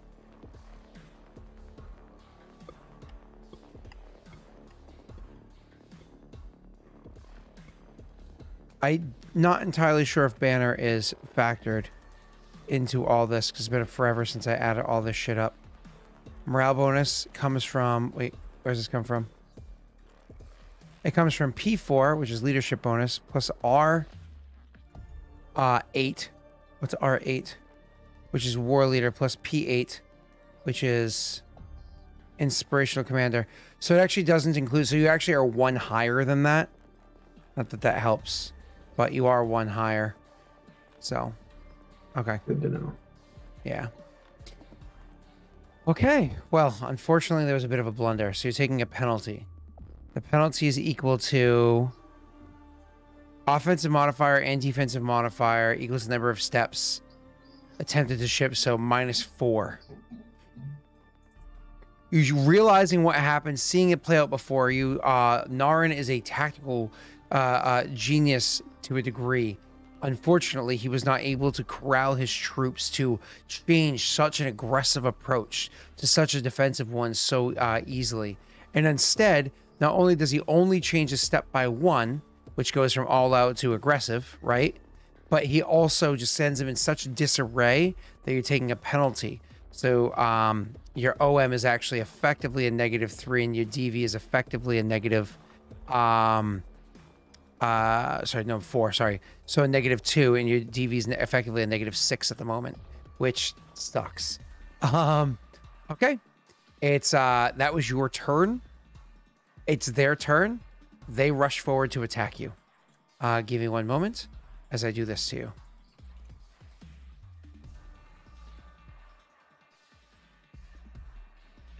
Pushibashi down at the bottom of the hill. Let me back this up a bit. Let me see more easily. I don't think that's the correct army, though. What's the name of this army? Hoboku. Or Hoboku. Hobuku? Yes. Hobuku. There you go. And Snatcher Girl, just to make sure that things are good, popped in just to give me some daddy's dice. So thank you, Snatcher Girl. Nick, just so we have everything correct, what's your current DV and current OM with the modifiers? With the modifiers? So yeah. It was, what was it, DV -6, you said? DV is going to be -6 currently, yeah. So that'll be an 18. 18 from wherever it... Wow, it's usually really high. Holy 24, shit. yeah. Jesus, it's an 18. Okay, out of 24. Holy fuck, okay. And what's your OM? What did we say, -4? -2.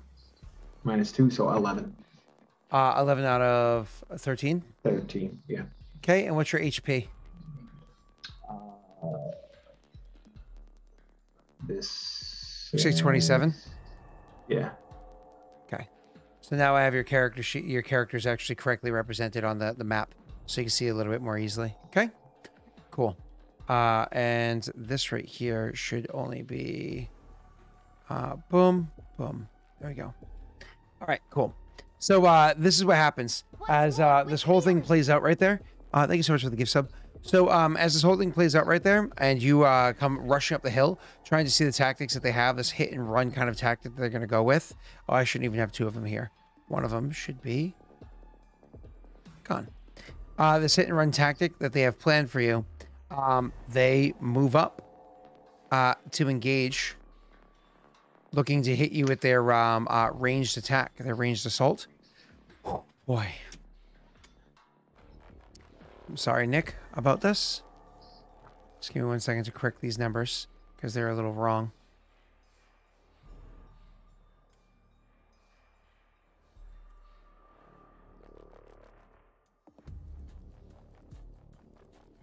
And lastly, their attack number is this.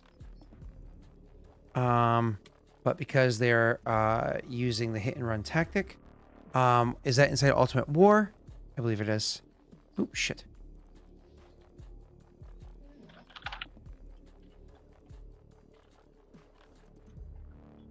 Hit and run. So it's the same thing as it was inside the actual original book, right? As described in the Ultimate Campaign. 1 second. Pathfinder, mass combat. Sorry.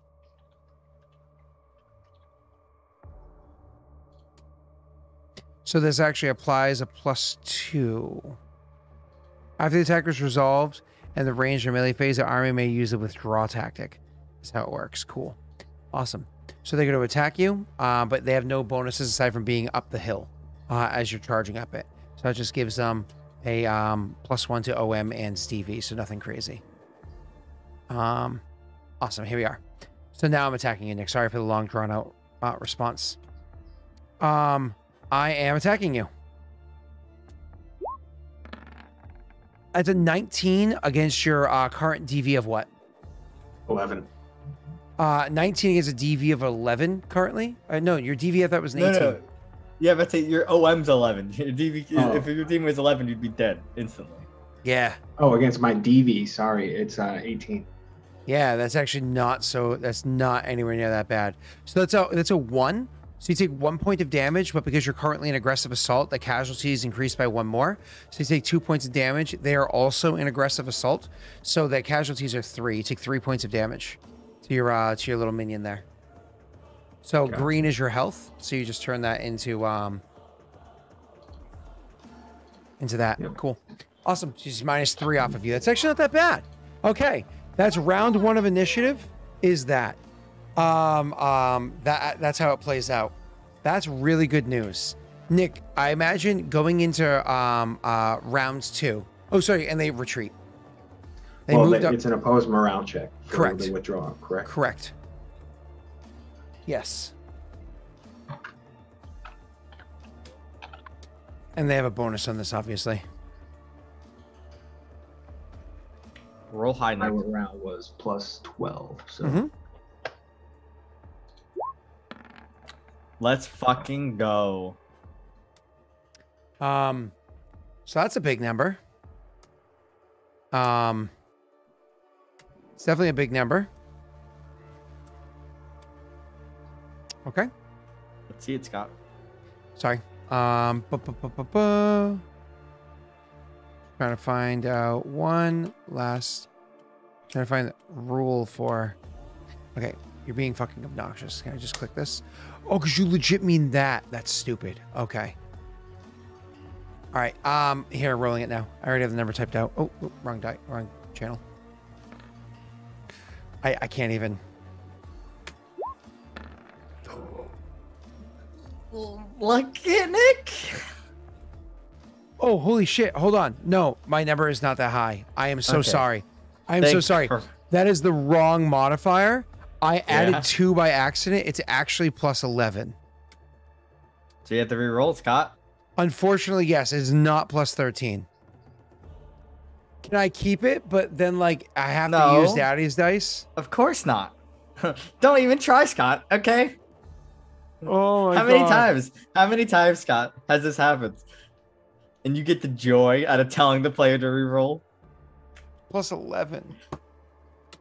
You have no help. Don't Don't even need to luck it, Nick. So they are incapable of withdrawing, because obviously their normal morale check's not that high, right?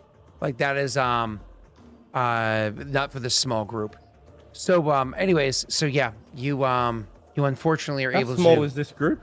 It's literally 20 people. Same as Nick's though. Modifiers look a lot Next 50. better than my modifiers for 20 people. I'm just saying. Well, 2 very different forces. If your morale score is 10, that counts as a plus 10.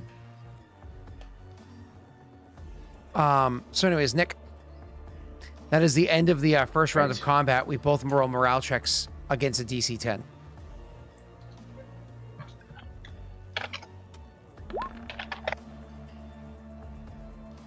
Really? you just not 20 that shit. Really? Fucking idiot. Seriously? Like now? I could have used that a moment ago. So God they damn get a it. plus. They get a +1, right? Yeah, to to the attacking? morale. And to attack and all that morale, fun okay. stuff. Yeah. Yeah. Yeah. It's +1 across the board. DV everything. Nick, it's now back to the top of initiative. We both roll our initiative check. You're rolling with a plus 13, I believe. Plus 20. Oh, sorry, plus 20. And I'm rolling with a plus 8, I think. Yeah, you rolled 8 last time. Oh. What is that for, Nick? Initiative. Okay. You beat me by 10. So, not to mention, because you beat me, you have +1 on attack rolls for this round. Okay? So increase your Sweet. attack by 1. Don't forget, on your turn, you can shift your approach by 1 if you care to. You don't have to. So, for instance, you fucked up my plan. You can switch back to all out if you wanted to. Either way, the an attack is red as a reminder. Either way, you have a +1 because you beat me in initiative. You know that their tactic is to full-blown withdraw. It's just to completely yeet out of here. And that, more importantly, they're very skilled at it. Hit and run didn't work, but they are very tactical at retreating. They can definitely pull out pretty easily. So we're gonna have to all-out attack. If that's your plan. Yeah. Okay. So if you shift to all attack, you need to make these adjustments to your character sheet, okay? To your little pog there. Your OM is going to increase by 2, and your DV is going to decrease by 2 more. Oh, hello, Mr. No Reason. How are you doing? Okay.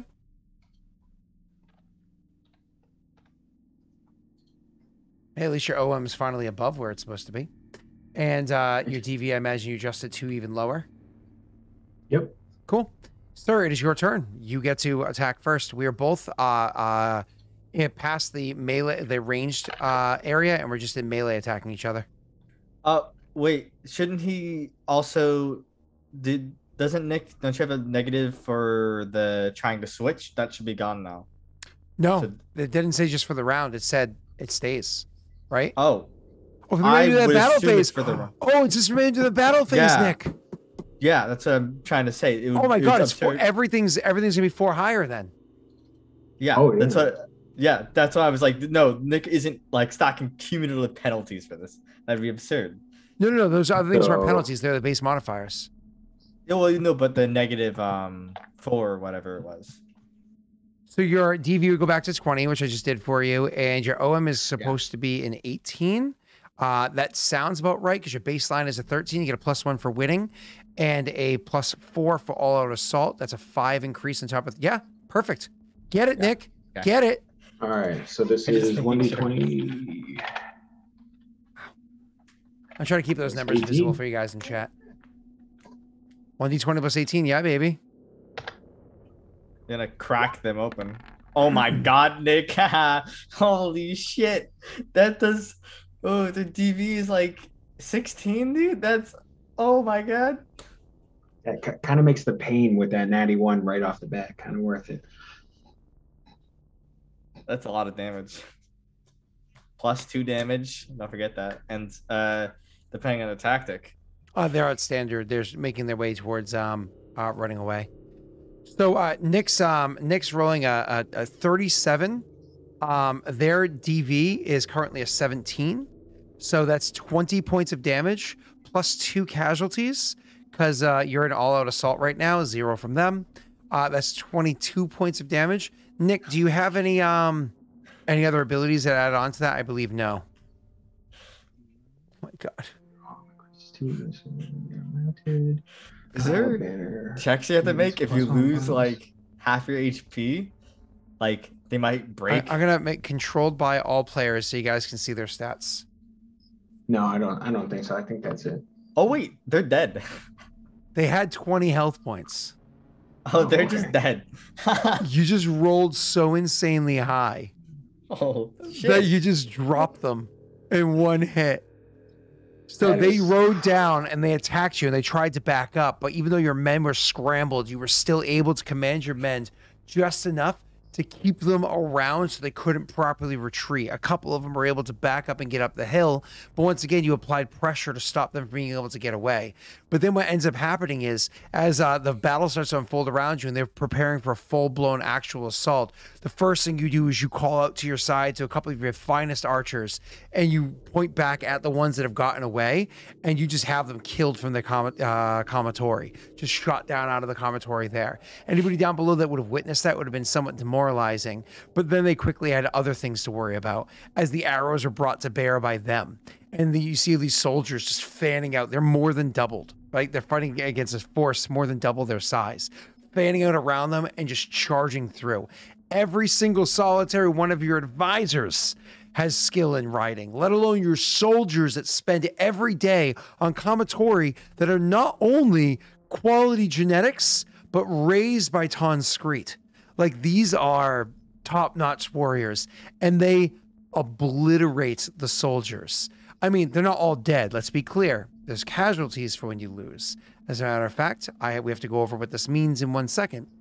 When you defeat the army, this is an army reduced to 0 health points is defeated and can take no further actions in the battle. But it can be taken prisoner or massacred by its enemies following the battle, attacked in spite of their surrender or in the midst of battle, recovered, reformed, restored, So anyways, a defeated army typically has 10% of its number, which is 20 dead. So instantly 2 of them are dead, and 1d4 times 10 are wounded and unable to keep fighting.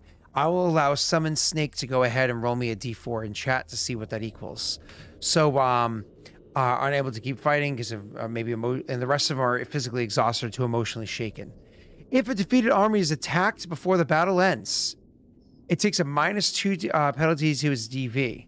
If successfully attacked by the enemy by at least 1/2 its size, which are more than double, the defeated army is instead destroyed, ceasing to exist as a fighting force. In a destroyed unit, the dead equals 1d6 times 10, and 1d4 times 10 is the wounded. So that number holds. The remainder simply surrender or desert. If when the army is destroyed, blah, blah, blah, blah. Okay, cool. So it's up to you, Nick. What do you wish to do?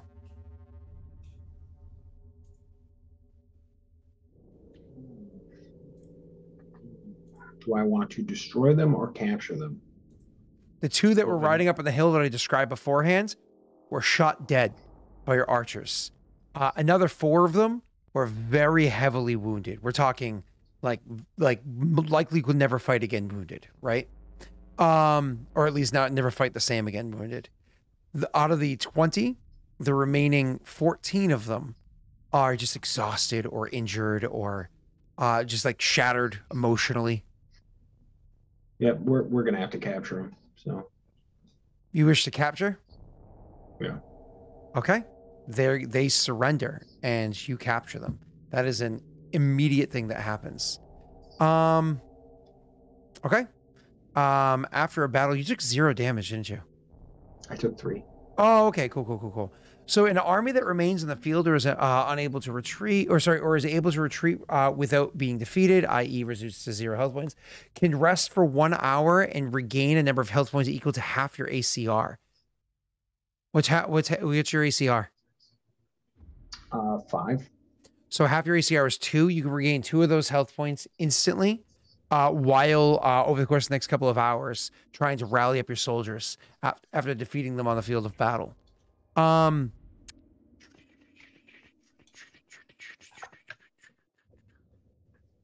Whenever your army finishes a battle, can you go ahead and make me a kingdom stability check with a penalty equal to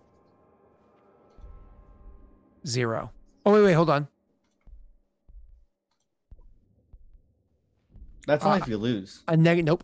With a penalty equal to 1. Oh, what is it for? Do we have a macro for that? I forget. It's upkeep phase. Yep. Just don't forget about the -1. If it doesn't apply, we just do it mentally afterwards. How much BP does he get? Give me 1 second.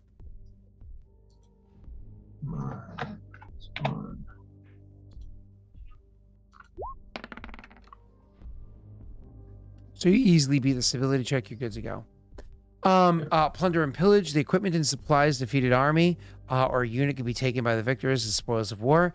These spoils are worth a number of BP equal to 1/4 the ACR of the army that was defeated, or 1/2 if they've been disbanded or destroyed. So because they were only defeated, not disbanded or destroyed, that is 1/4 the ACR. Their ACR isn't even it's 1 then. Isn't even a 4. So you're going to get 1 BP from this, Nick. Okay. POWs. Here's the rules for POWs. As described in the bloody, defeated, destroyed, and disbanded section, armies on the losing side of the battle are rarely, if ever, completely wiped out. In most cases, the wounded and surrendered far outnumber the dead. This raises the question, of course, what to do with the army soldiers and in your custody. Turning them loose to rejoin their fellows and fight against you is hardly a viable option, though officers and leaders may be ransomed. Generally speaking, the victorious army has 3 options: forced labor, but you're not Shado; massacre, but you're not Densho. Or internment. Internment. Soldiers captured in the battle can simply be locked away, kept as prisoners for the duration of the conflict. Prisoners must be kept under guard, either in a temporary stockades or permanent prisons. An army capable of fighting can guard, any army capable of fighting can guard a number of soldiers equal to 10 times their number. If there are more prisoners than this, the kingdom holding the captives must make stability checks each week with a cumulative penalty. So you can easily watch an army less than half your size. So you're good to go. You can even travel with them with you. Awesome. That's what we'll do for now. Okay. Ooh. Interning captives increases your kingdom's consumption by 1 per 100 prisoners. You may reduce this by starving them. That's funny. Okay. We won't worry about that right now. What the fuck? That's messed up. But that's going to be consumption per month anyway, so we don't have to worry about that yet. All right, Nick, we good? I think we're good. Last thing I want to read is disband to see if that's something that you can choose to do, or if when an army is reduced to 0 morale and fails a loyalty check, it not only routs from the battle, but ceases to exist as a fighting force. Unfortunately, you did not reduce them to 0 morale. Though I do have to make a morale check for that second round of combat and for being defeated. You have to make a morale check too. Yeah, they were not rolling with plus 11s anymore, boys.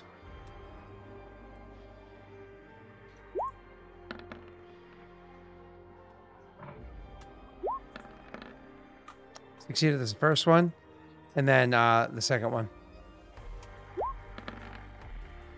Okay. Morale, they lose morale for losing, but they don't lose everything. Do you mind looking up how much morale is lost at the end of a battle, Cell? And Nick, Sure. back to you. Can we pump them for information? As in where the main force they were scouting for is? Yeah, actually, you would have captured... well, hold on. Their leader. Did you capture their leader? Because you defeated Roll a them. D100. Yep, I'm going to look for the rules while you roll a D... Or ask somebody to roll a D100 for you. Go ahead, Joey.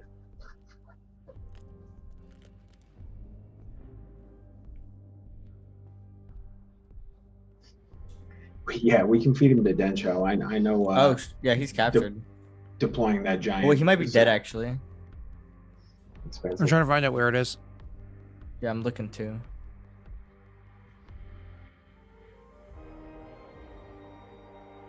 Might be in this one.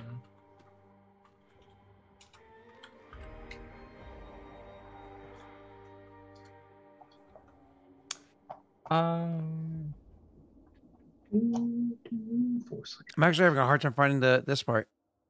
Okay. Ransom. I have it here, I think. We don't believe in forced labor, Sinatra Girl. Yeah. So, There's yeah, no maybe if forced we had labor. mines. My lord. True. Only willing labor. right, only willing if you want to eat. Right. No, what the fuck? Or if you want to convert, that's right. You need to join the Order of Tanzo or whatever. Oh it is. my god. Shut the fuck up. Y'all make it sound so bad, but in reality, it's actually like we're like probably the nicest fucking clan on this goddamn Sure. kingdom. Just like that, and I'm sure the Christian missionaries felt the same way, right? Yeah, but we're not Christian missionaries. We worship the same gods as everyone else. Right. Yeah. God of the flame, the sun god, the son of God. Yeah. There's no yeah, sun it's god, all the Nick, same. okay? Get Sure. your Aurorum lore correct, okay? There's no sun god. Say, an embassy leader ends a round of combat with less than half their health points. There's 50% chance that they surrender. I see that. But I don't see what the likelihood of them just dying is. Oh, found it. Okay. Where, page? Page 14. 14. I don't know what the jump to page is. Okay. Leader and losses. If they okay, so they escaped. So escape on a 1 through 30, killed on 31 to 50, or captured 51 to 100. You must be referring to this 14. Leader and losses? What? Yeah. Are you in Ultimate War? I'm in Ultimate War. That's Or why. yeah, battle. Ultimate battle. Okay, I'm in Ultimate Battle too. I'm on PDF page 14. Yeah, it's the top left. It starts on page 13. Retreat, pursuit, screening, The top- defense.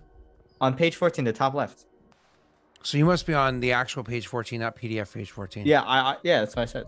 I said I didn't know the Okay. jump Leader to and page. losses. Now I see it now. Okay, cool. So they escape if it's a 1 to 30. Bro, the leader got away. Yeah, I feel like there should almost be a lower chance if the army's outright destroyed. No. They were defeated. Oh, that's fair. The leader got away, Nick. So we're gonna have to move fast. Where are they headed? It's a really good question. That's going to be a scouting thing. You know that you obviously, let's be clear, 100% clear. Let's not fuck over Nick. There's no a community curse that was dropped. And so since I said that, nobody can drop it now and make this happen. But to be clear, you obviously were attacking well, let's bring you back to the correct map so people can see what I'm talking about. So you were obviously attacking from the northwest. So you were clearly approaching it in such a way that people would not easily travel southeast. The original, you saw twice what their tactic was to escape southeast. You clearly stopped that from being an option. You made it too dangerous with dropping the two people that are actually going that way. So whichever way they retreated to, it was not southeast. So that I can give you. Other than that, you have no idea. That's going to have to be a scouting check afterwards. So you have your prisoners there. You're going to try to squeeze them from information. How do you do this?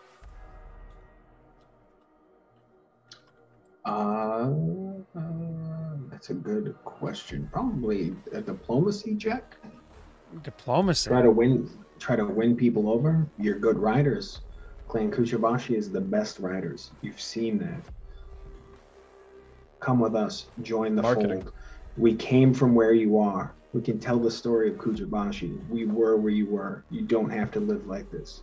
You can be one with Kajinksi. Step out of the cold. I'm going to allow you to make this check for a reason. You go ahead and roll it. That line was good though. She got a plus because can step out of the cold line. That was sick. So, diplomacy. He may have. Oh wow, that's a fucking great roll. Do you want to modify that by any means? Oh, I'm gonna act. Actually, hold on. An 8 of the martyr was dropped that I just noticed. That doesn't really help them in this scenario. So I'm actually going to go ahead and refund because I don't think Sin understood how this works. So I'm going to refund her 8 of the martyr. Yeah, really apply because there. for combat, isn't it like?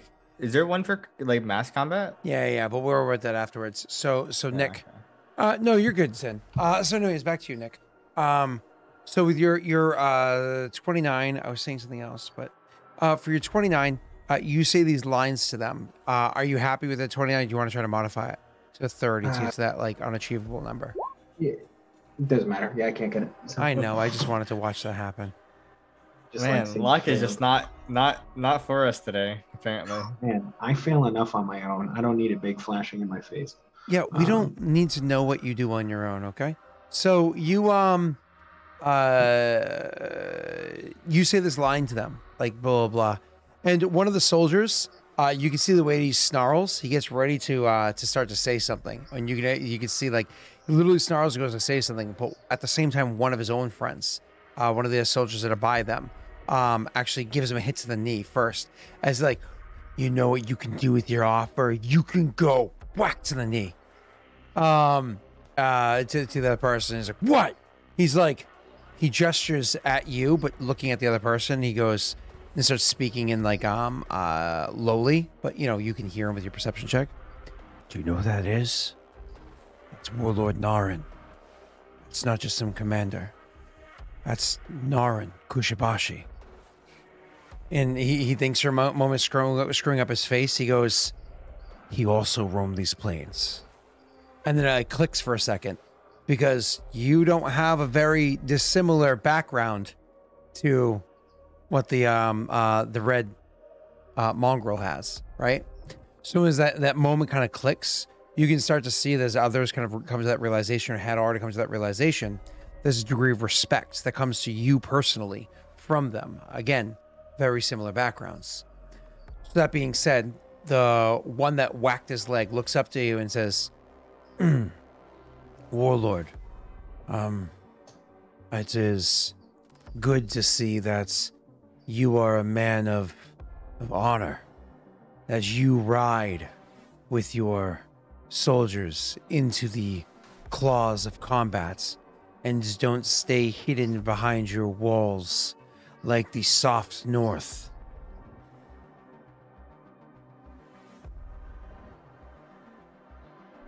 I always ride in the front of my men. This is what we do. This is Clan Kuchabashi. We ride, we strike, and we take. But we take for all of Kajinksi. He kind of like nods, listening. Probably doesn't understand the deeper meaning of what you're saying. He says, correct me if I'm wrong, Warlord. It sounds as though you are being generous and offering not only for us to live, but an opportunity to prove our worth. And I am. I've seen you ride. I've seen you ride in these hills. That takes skill. I am always willing to try and test skilled warriors. Forgive my insult, Warlord, but why is it that we should trust this offer to be more than just a trickery? Because if I wanted your head, I would have taken it. The one that kind of was going to swear at you beforehand says, says, then why didn't you take it? Because I'm no coward. I don't need to slaughter beaten men to prove that I am the strongest. Again, there's one of those things where there's almost like a murmuring. Why don't you go ahead and roll me an insight, or what's it called in this sense motive check? Oof.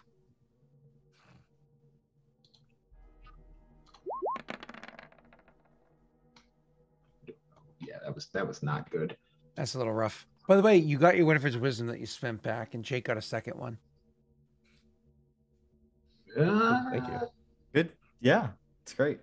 Too Shut late up, to have you. the fine Shut for up, it now, you. though, isn't it? That wasn't meant to be sarcastic. Shut up, you. Yeah, I know. We I sounded heard. very sarcastic. We I heard. know. I know. I knew how it would sound like as soon as they start speaking. All right.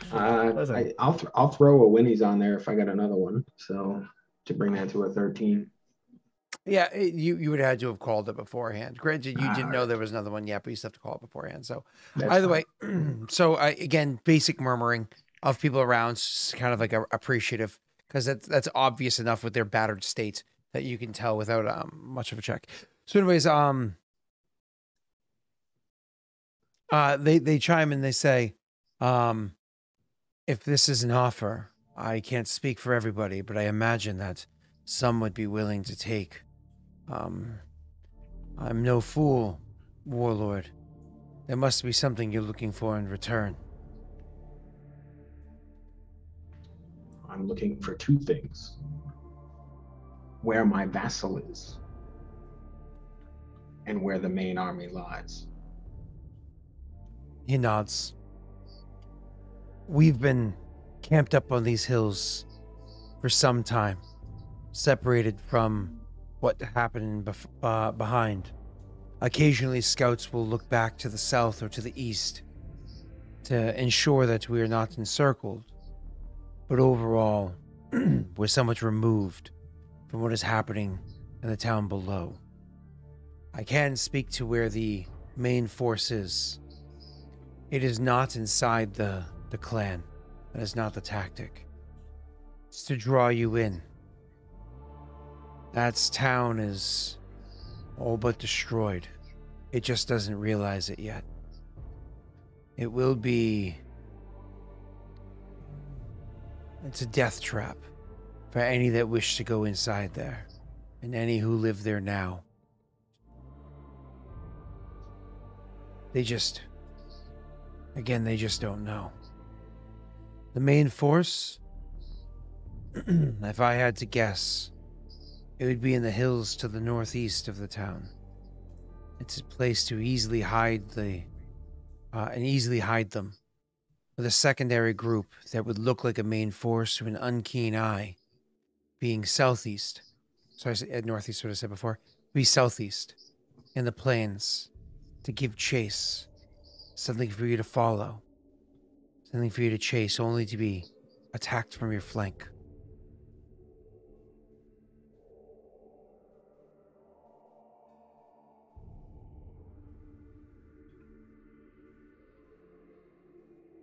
Interesting. Well, I appreciate the candor, and the offer will stand at the end of this battle.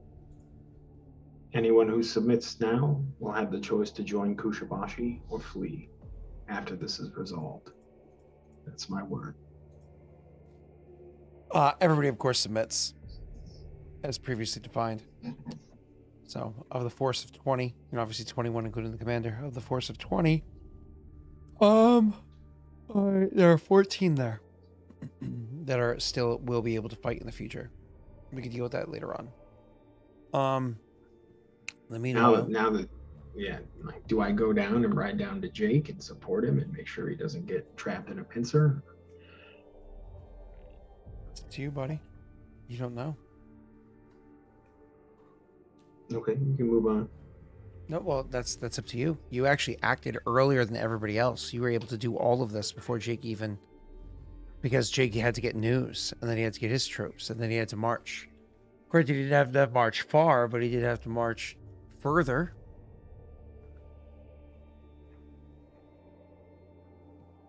Yeah, that's on you. That's on what you would do.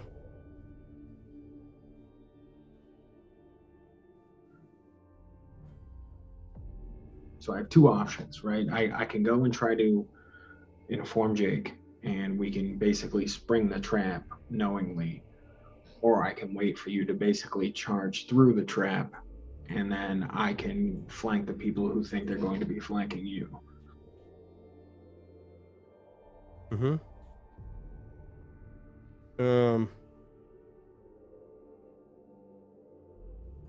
Yeah, I mean, news is always good, you know what I mean? Because at the moment I'm not gonna pushing closer, but it's what Naren thinks is probably the most pertinent thing to do. I don't think Naren's gonna put you in the vice like that, so he's probably gonna come down and make sure that you guys don't get crushed. Appreciate it. Not doing a shader, thank you. What? I'm like days out from you guys. Okay. Would you stick to the hills to do this, or would you stick to the plains? Yeah, we're gonna stick to the hills. I know I move faster than anything he can deploy, so I'm still gonna try to keep my army hidden, especially since this is, I think, the biggest army Naren has actually led and shown force with. Prior to this, I've just been doing small 20-unit raids, so try to keep the actual numbers I'm bringing down hidden as much as I can. Okay, so why don't you if you're gonna go to the hills, you're gonna be moving more slowly than you otherwise would, right? But you can definitely start traveling south along that path to go join. I need you to go ahead and roll me a scouting check again. This is a +8.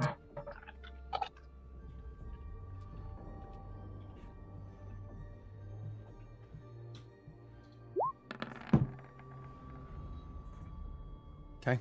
I mean, the likelihood of you seeing something like this because of their tactics are really good, and they're just a very small group. Give me 1 second to make sure you get the modifier correct.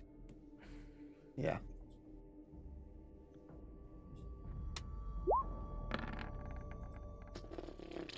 Jesus Christ. Unlucky. It was whether or not you would notice the what's it called? The lone dude. Yeah, the individual. Yeah. But once you're a hero unit, which means just an individual, you are +10 to camouflage. That gives you a huge bonus. I mean, it's pretty hard to spot a single dude within the hills. Yeah. Yep. Okay. So you end up bringing yourself down over here. So your speed is usually 3, correct? But in the hills, it's going to be reduced to 2. But that's okay, because you obviously wouldn't be jumping right into Vosk's land. That'd be foolish. You'd be jumping over here instead. So by sheer coincidence, traveling along the hills and going down that way, you would actually end up encountering where Jake's character is. So you travel south and encounter Jake's character. The army that's there. More or less like one of your scouts would notice them, one of the scouts noticed you, they'd send people forward, make sure that you are safe, and then your army or units or whatever would join up. So this is Urzog is what you're playing as, Jake, as you're meeting up with Nalren. So why don't you go ahead and fill him in on what you know. Yeah. So you ride into a camp, you'll notice they're setting up. Oh, actually, Nick, you're moving slowly if you're bringing your entire troop with you. So you have prisoners of what are they? How many? 17? 14 yeah, prisoners. 14. Ooh, you realistically only need 2 people to watch them. We can say that maybe they're just transported back. Why don't we say that they're transported back? Because realistically, they would have been brought from, here to here, where basic soldiers there would be, and then rejoined down here. You know what I mean? So you're missing 4 soldiers right now, but they'll join you shortly, sort of a thing. Cool. All right, moving on. Sorry, Naren. I mean, Urzog. Go ahead. Yeah, so you'd ride into like a small encampment. There's about 20 of us. 20 of us there, and you can notice like we're setting up, looking ready to ride out at any moment. And the scout obviously informing Urzog, walk, whatever, run out. And then you coming into the camp, Urzog would approach you and he'd just say, Warlord, what brings you here? We were supposed to meet up with you in the north. We destroyed a scouting party up to the north. After interrogating for information, I've been told that there's a unit to the, south? What was it, south? Yep, if you actually look at the map, I'll tell you what it is. Yeah. So obviously you know where the actual city is. They're saying most likely the main force is here. This was not a lieutenant, mind you. They're saying based off what they understand tactics, the main force would be up here, but there would be a false force down here. So as you gave chase to the false force, like this, that the main force would actually come crashing in from the side or from behind to get you. And if you actually can see these hills over here, which I know you can, this is all hills over here. So this could easily be a spot where people come at you from behind and they're posted up. The ones that you're giving chase are posted up on the hills. And then you have others coming at you from behind, cutting off your retreat areas. So this whole area here becomes like a death pit for you. So talking to Skull is a really good idea. It's what I'm hearing. It's all I'm a genius. Which we'll get to in a moment. Their forces, their main forces in the northeast. Yes. But chasing them down will most likely result in springing a trap of this ghost force. My thoughts are we draw the conflict out with this force. I will flank them from behind and we slowly crush them. Just like I did with the scouting force up there. They're expecting to draw us into a long conflict and chase, and we cut that off. Secondary concern is that Vosk is supposedly lost. There may be survivors, but the information leads me to believe that they may be contaminated, or the city itself, probably some unnatural, ungodly ice mumbo jumbo. We might have to call in Lenny and Ryan to see if it's safe. but I'm not going to risk trying to retake the city at this point. See. Well, what we are doing at the moment, as you can see, is like yourself, we're about to ambush, hopefully, one of these scouting parties they've set up on the hills. I have our giant is going to attack them because we've learned that they plan to withdraw, and we're hoping to cut them off, and hopefully we could capture some more people and get a bit more information. I'm interested to know the size of the main force. Because as Varric's, I don't know, did you get did you meet up with Tora and she relayed that stuff to you yet, Scott? Did that happen? You're muted, Scott. Did who meet up with Tora? Him? Yeah, because I sent Tora to deliver the message of that we learned that beforehand we learned that it's probably likely a trap, and we were holding our main force in case they came to attack the capitals. That's why Urzog is here with this force.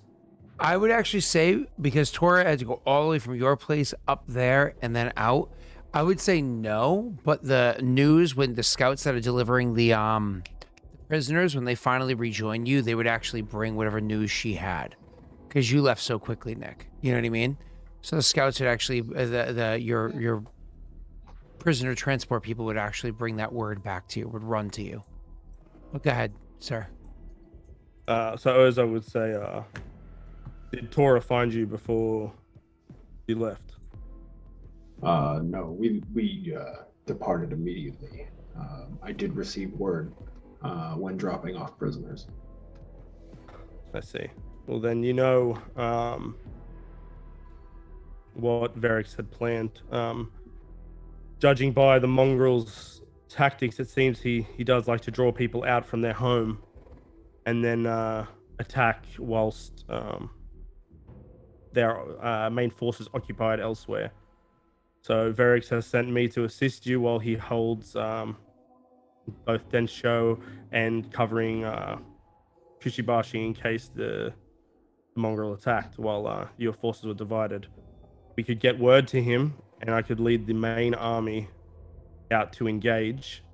It seems like you said, though, their ultimate plan is almost to bring us in closer to this other group. Probably just taking pot shots and things. Yes, I think they know the main risk, at least for us, is the commanding units ourselves. This was clearly an attempt to draw us out and to take us out. I'm half tempted to let them try, but I think that all depends on how this next encounter will go. If we can take this decoy force out without allowing them to retreat back to the main force, then that puts us in a position to flank the main force and take them in a surprise attack, or at least scout them out to see exactly what we're dealing with. If we can't, then we may have to fall back to damage control. I agree. Will you join us in the next battle then, trying to ambush this group of scouts? I wouldn't have it any other way. He'll do like a half bow to you, and he'll say it should be within the hour or two. Excellent. Roll out. We're gonna get some Autobots. All right, Scott. That's right. Trying to make it so you guys have little tokens to suggest what has been said to you. I need an army token. What was that? I need an army token. I mean, do you even have an army? Yeah, You do have an 20 army people. token, dude. It's your flag. Yeah, but I need a second one because I have 2 armies. Hmm. Do you, or does Nido have 2 armies? I do. Okay, if you look at the kingdom sheet, under Warlord, it says Tessel. FYI. Sure. Listen, okay? I just love democracy, even in my make-believe Yeah, games. you love democracy as much as Dick Cheney loved Listen. democracy when he was VP for Bush. Listen, Sal, all I have to say is that on paper, I am the husband in my marriage, but we all know Brittany is the man of the house. Okay? So, it's just how it goes sometimes. Okay, fine, whatever. Okay. Um, Don't worry, Zelimus. I haven't rolled anything yet. All right, I know you're waiting up for me. okay. So, let us get going. Jake, what is the plan? Are you going to is this Urzog's show, or is this are you falling back and letting Kushabashi tell you what to do? No, we've got our plan in place. So we're going to stick with what it was originally. The giant. We worked out that they're going to retreat. So the giant will engage them. I imagine They should Naren is pull even back. like, wow, you guys figured that out all on your own. Good job, guys. All right.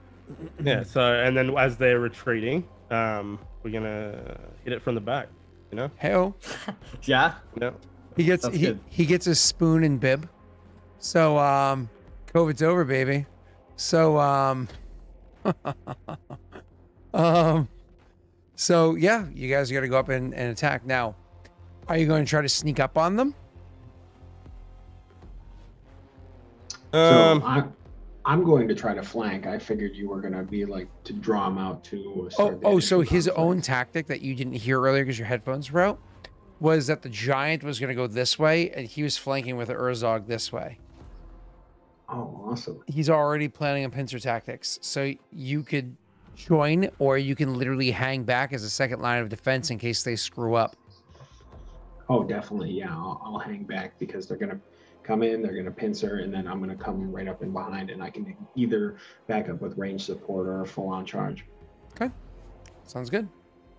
Remember, if you attack into a melee that has other people in it. Okay. So, sir, are you going to try to sneak up to them, try to get as close to them as possible without them noticing? Not with the giant. Yeah. No. I think. Imagine a giant, know what like the- full on, like army crawling, like. Yeah. I mean, it wasn't the plan, but I guess we kind of have to because the thing is, we want them to be focused on the giant. So I guess we have to make a roll anyway. So I guess we should just do it. Nothing to lose. Which is, I mean, it's not good for us at all, that roll. But I believe in you. Thank you. Appreciate You it. have my faith. All right, so let me bring up these sheets. Camouflage 4. That sound right? Yes, except this is your land. Oh yeah, I forgot about that. Being your land, you have a +2 to everything. Because it's +2 to your OM, your DV, your camouflage, your scouting. Shit. Sheesh. All right. Seems about right. Oh. Good way to start off everything. Don't I worry. know that pain. It Listen, wasn't guys. initiative. I need you to suck up all the bad luck. I've been rolling really terribly. So this is you guys just channeling it for me, okay? Oh boy. So It's pretty bad. you try to sneak up from behind so the giant charges ahead. They're not aware of the fact that you're already there to attack them from behind and stop them from retreating. Instead, they full on notice you long before you get within a range that makes for a proper adequate flank. As a matter of fact, they are aware of you before they're even aware of the giant. And it's a fucking giant. I imagine what happens is Urzog starts a war cry as they're running out, forgetting he's trying to be sneaky for a moment. Nah, he uses his horn thing. His horn, Yeah, yes. he uses his horn. He's like, oh shit. Forgetting it was a sneak attack. Oh, actually, that horn doesn't it do something too? It's over a mile that it can be heard. Yeah. That means that the giant's like, oh. Pretty much. That's so good. I love it. Oh, Yeah. Jesus. And this is why Naren hung in the back to make sure there was a proper surprise attack. Okay, well, so before you get anywhere near close enough, we're gonna bring ourselves back over to the other map. And give me 1 second to set this one up for you. Naren would have hung proper back, like back. So give me 1 second. Naren is way back here, witnessing the scenario as it plays out. GM layer. Jake's army of what? 20? So Yeah, again, 20. still small. You have to fix your token. You have to fix your token so it's adequate, so that it is correct.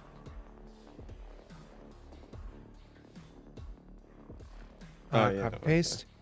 This other one's gonna be called giant. Not charges. This one's actually called giant. What's the giant's HP, OM, and DV? I don't know if it's in right, but I assume it is.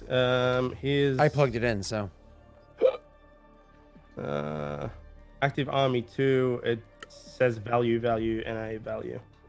Oh, do you fuck something up? No, I never touched it. I didn't touch it at all. Oh, it's But because I it's think I because have to you don't have a change it leader. into- Is that what it is? Well, he doesn't have a leader. Tim. He is his own. A leader. general is on the field. Isn't there a button for that, right? Yeah, general on field. You can click that. That changes his initiative.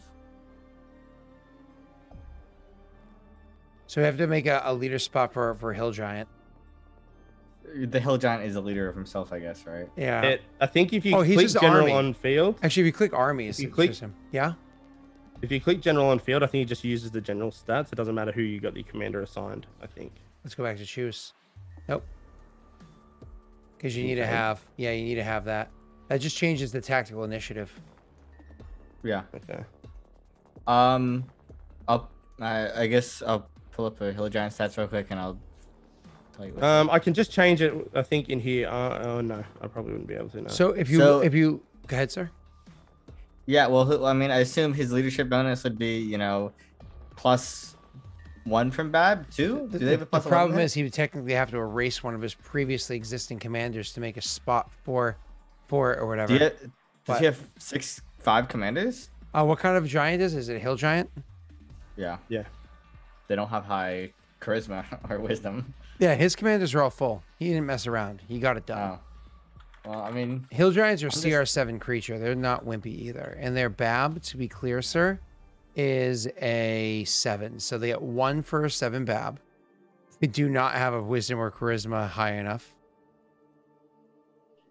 so the leadership should be what? 1? Probably just 1. Oh, do you get bonuses for high intimidation or anything like that? Or weapon focus No. or anything like that? Nope. Power attack, nothing? No. Those I don't think affect armies at all. Okay. Well, it does affect leadership bonus, though. Yeah, but none of those feats do. Because commanders, I'm just double checking real quick. Is this professional soldier, BAB, significant NPC? Yeah, like you just said now. So literally it has a leadership bonus of 1, sir. Which makes sense. Mm-hmm. He's commanding himself in a way. So what we're gonna do, for simplicity, is we're gonna go to Clan Densho. Who is your worst leader? Oh, Bajorn the Boarmaster literally has nothing on him currently. Yep. So we're going to somehow make that a 1. Just click a Bab plus Boom. 6. Boom. So BAB plus 6, that makes it a 1. I don't know why his tactical initiative is so high. Can you write down somewhere that his profession soldier is 8? I'm gonna change it to a 0. Yep. Oh, you wrote tactical initiative as 8. Ah, interesting. I thought tactical initiative wasn't supposed to be written. I thought it was supposed to come from something else. It is not supposed to be written in. Correct, yeah, but he wrote an 8 there. That's interesting. Let me see if I can copy and paste. Oh, I Alright, think it's because the cool. bottom ones weren't updated. Oh yeah, the test 4 Yeah, ones are not they weren't- yeah. That's fine. are So not I all- fixed it either way. So remember that his profession soldier is 0, and that he's not supposed to have bad +6. Cool.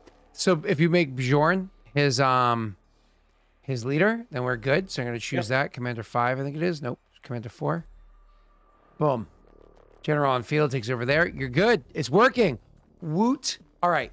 Tell me his DV, his OM, all that fun shit.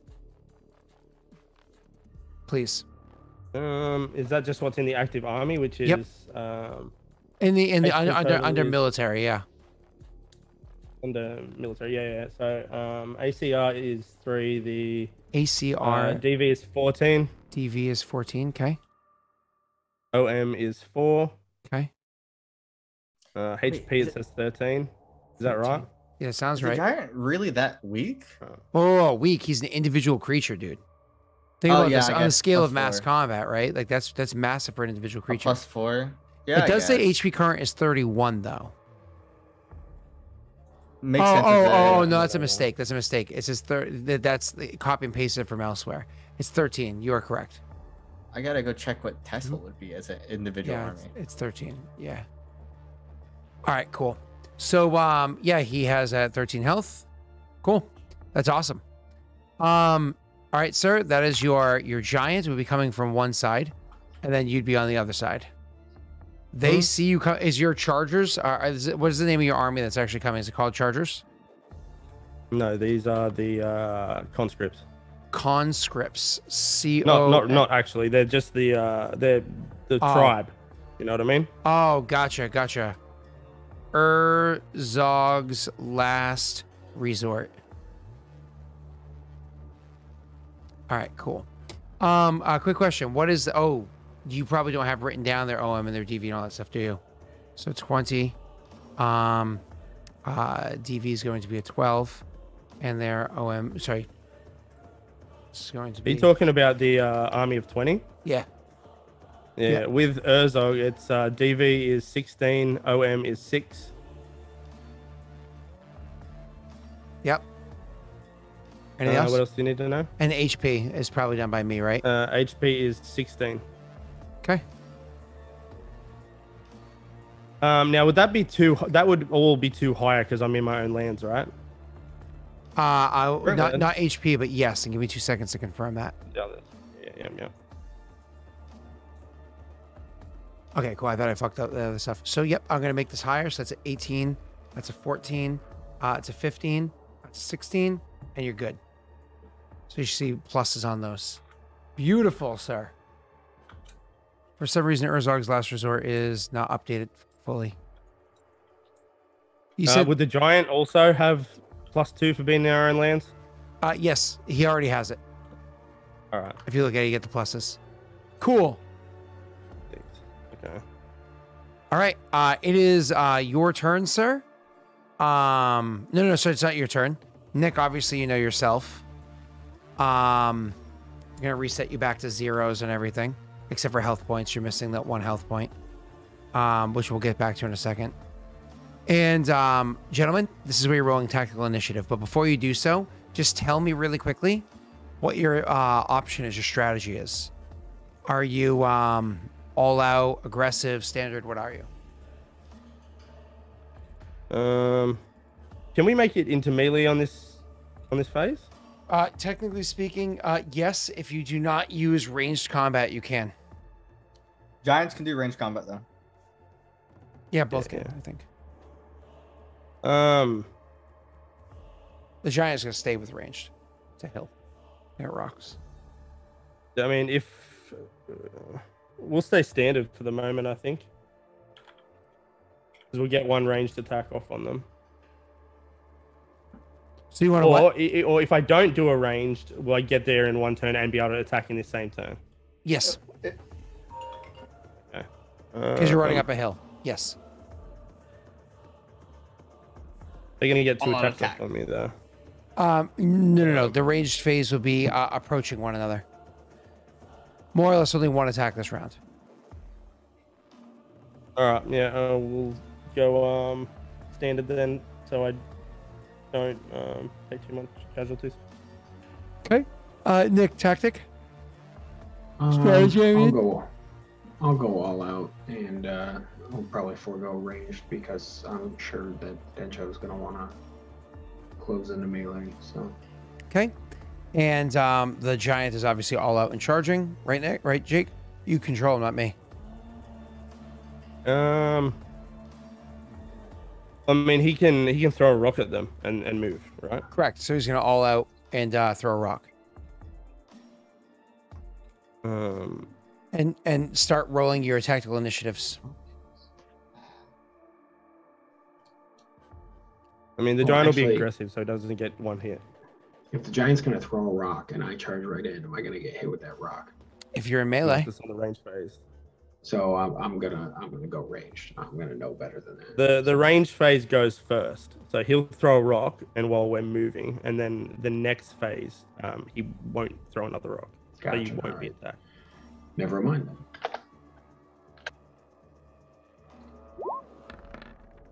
Oof, ugly. That's profession soldier, right? yeah, it's your tactic. So you have +9 for each of them. First one's gonna be you. Second one's gonna be your giant. Where's this? Okay. Yeah, one giant counts as like an army of like, I think like 10 or something like that by themselves. It's about Based off 20 ACR. in terms of ACR. It's 20. Oh, it's about 20 soldiers. So one giant is equal to Yeah. like a 20 soldier army. Yeah. Give or take or something like that. We'd probably lose, but yeah. It's actually exactly equivalent, just by pure stats. +9, don't forget. So you roll the That's same fair, exact though. initiative twice. Oh, I didn't. I rolled for the giant, but it's not factoring in. I get to reroll because I didn't factor in the. Wait, do I get pluses to Bro, initiative? general on field. That means you get to use Okay, the so- general's initiative or yours, whichever's greater. All right, so reroll again then. Mm-hmm. I'm gonna roll it. So it's a +11, right? Mm-hmm. No, plus what? +9. Well, +11 because +2 from being on home terrain. Yeah. Oh, gotcha.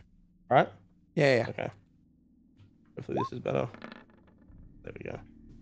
Wow. Well, better than Nick even. Giant goes first. Giant still goes first. Okay, giant goes first. Your giant actually has +1 on attack rolls against him right now. I'll adjust it onto your sheet on your sheet real quick. So giants, for some reason that shit didn't add on, but it's now 7 OM, and then because he's all out attack, right? That's gonna make those adjustments while you start deciding what he's doing. So imagine he's rushing forward and attacking, sir. Yep. So he's a +4 to OM, -4 to DV. So that +4 to OM brings it up to an 11. -4 to DV brings it down to a 12. Cool. So it's rushing forward and picks up a rock and hurls it. Right, so it's +11, right? Si, senor. It's pretty terrifying. Holy shit. +2 casualties on that.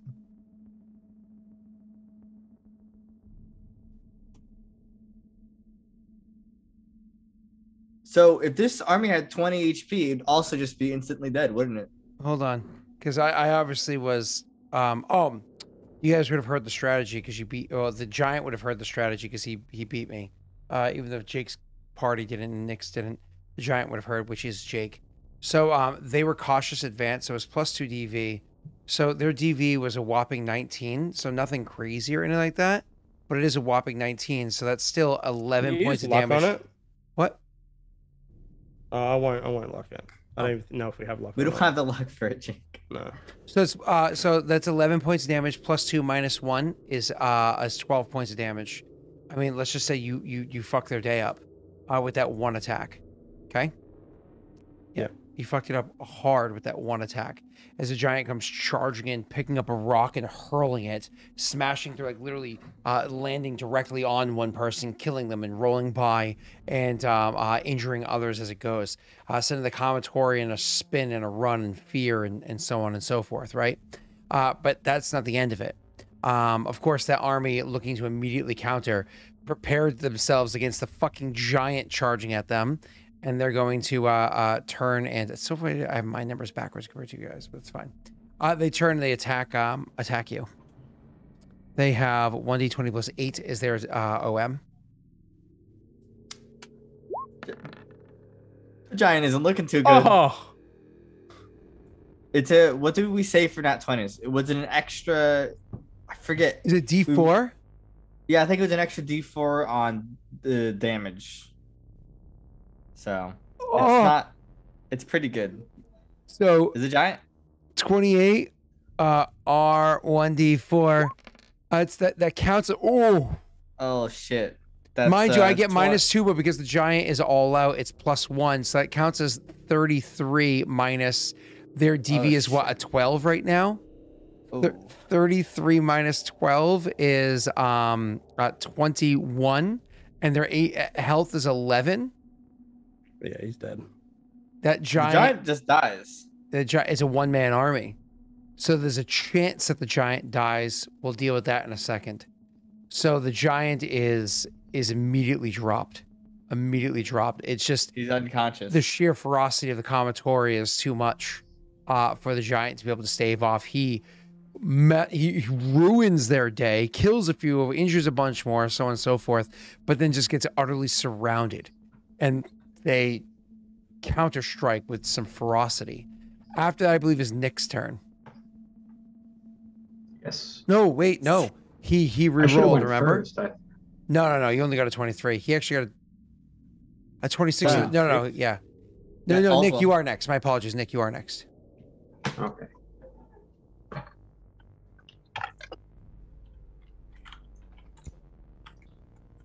And I think I said all out, right? So Yes, you did. where's my token? So that puts me at what? +4 OM.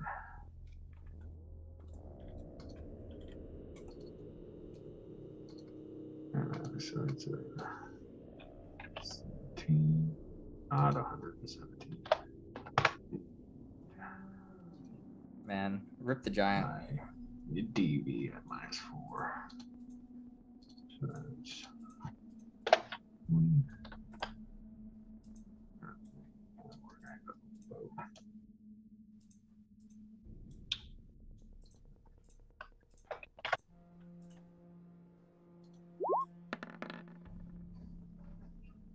He switched Twitch accounts. Just to put an email. Just a troll. That's a pretty solid attack there, sir. That is. Yeah. The army's probably not alive anymore. I mean, they are at... hold on, that's not necessarily true. Are you all out, you said? Correct. They are still standing. Let's just say they're still standing. We'll use that phrase. Okay? After because you ran up to melee, correct? Correct. Okay. After that, it's also going to be Varrix's other army rushes up to melee. Yeah, so I can attack. Mm-hmm. What was the damage dealt from that attack? Just to be clear. You did 7 points of damage. Right, what was the ACR right now? Your ACR? It's Not the ACR, OM. OM. Your OM? Yeah. Your OM right now is a 6. Because I don't know what your Six, attack modifier is. I think you were going standard with these guys, right? Yeah, but I can use my tactic, right? My, what do you call it, stuff? What? Yeah, what depends on what you're doing. Yeah. I use dirty fighters. Okay. And Dirty I fighter, will also rage as well. So 6 becomes a 12 and then +2, 14.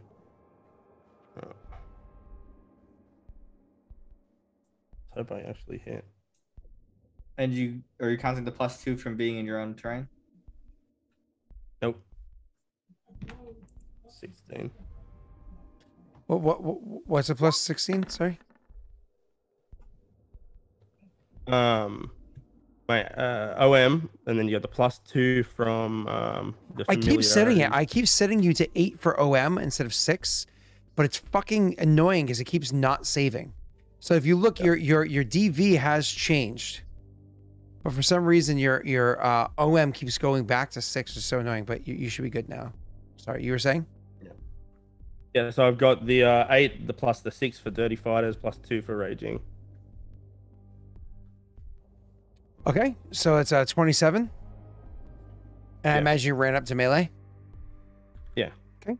So you absolutely are going to disband them, but that doesn't change the fact that, remember, each type of combat happens simultaneously.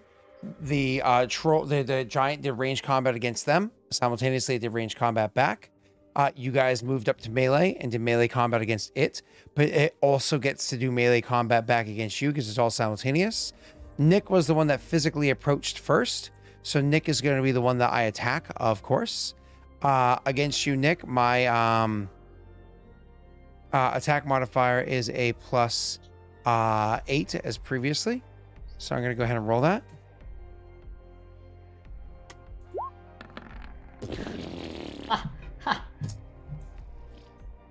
That is utter trash.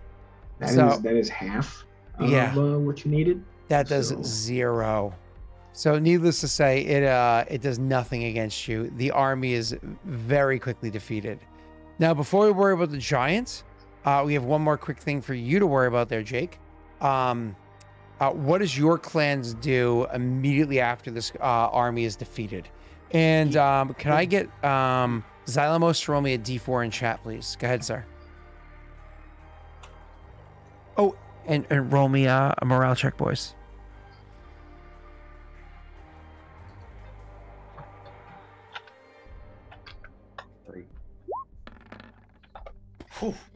Oof. What was that for, Scott? Oof.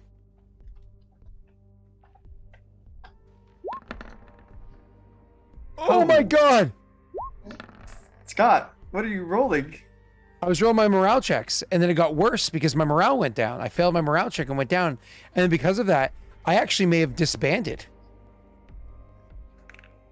Give me 1 second. Jake, what does your army do after they're defeated? Do they... It's Urzog. Do they, Eat. Do they eat? Eat. It's Urzog wants information first. We can feast later. So we were trying to capture them to figure out numbers and stuff. So that was Urzog's plan.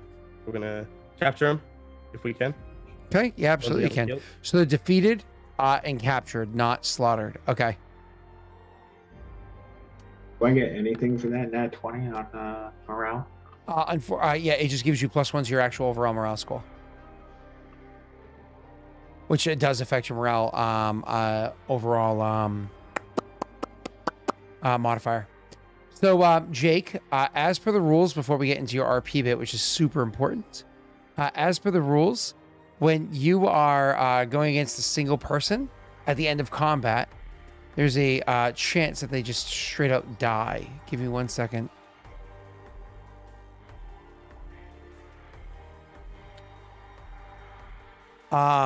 Because of how handedly the giant was defeated, there is a 65% chance that the giant is dead.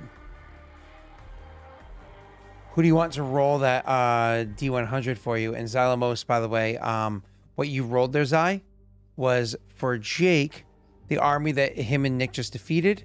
2 of them are dead, and you just rolled a 3. 6 more of them are so wounded they'll most likely never be able to fight the same way again. Jake? We'll just do that to you.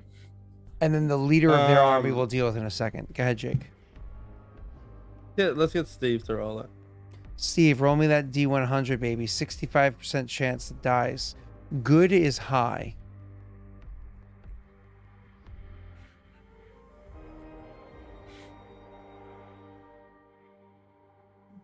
Should let Xy roll. The giant is fucking dead. Sadly, All right, is not lucky. Okay, let's get that I got a straight. plan for this one. All right. So can we say the giant is like he's dead, right? But he's like still bleeding out when Herzog gets to him. Sure. All right. So after the battle, like he'll approach the giant. He's seen how much damage the giant managed to do. Managed to take out a fair few of them by himself. And Herzog will pull out probably like a dagger.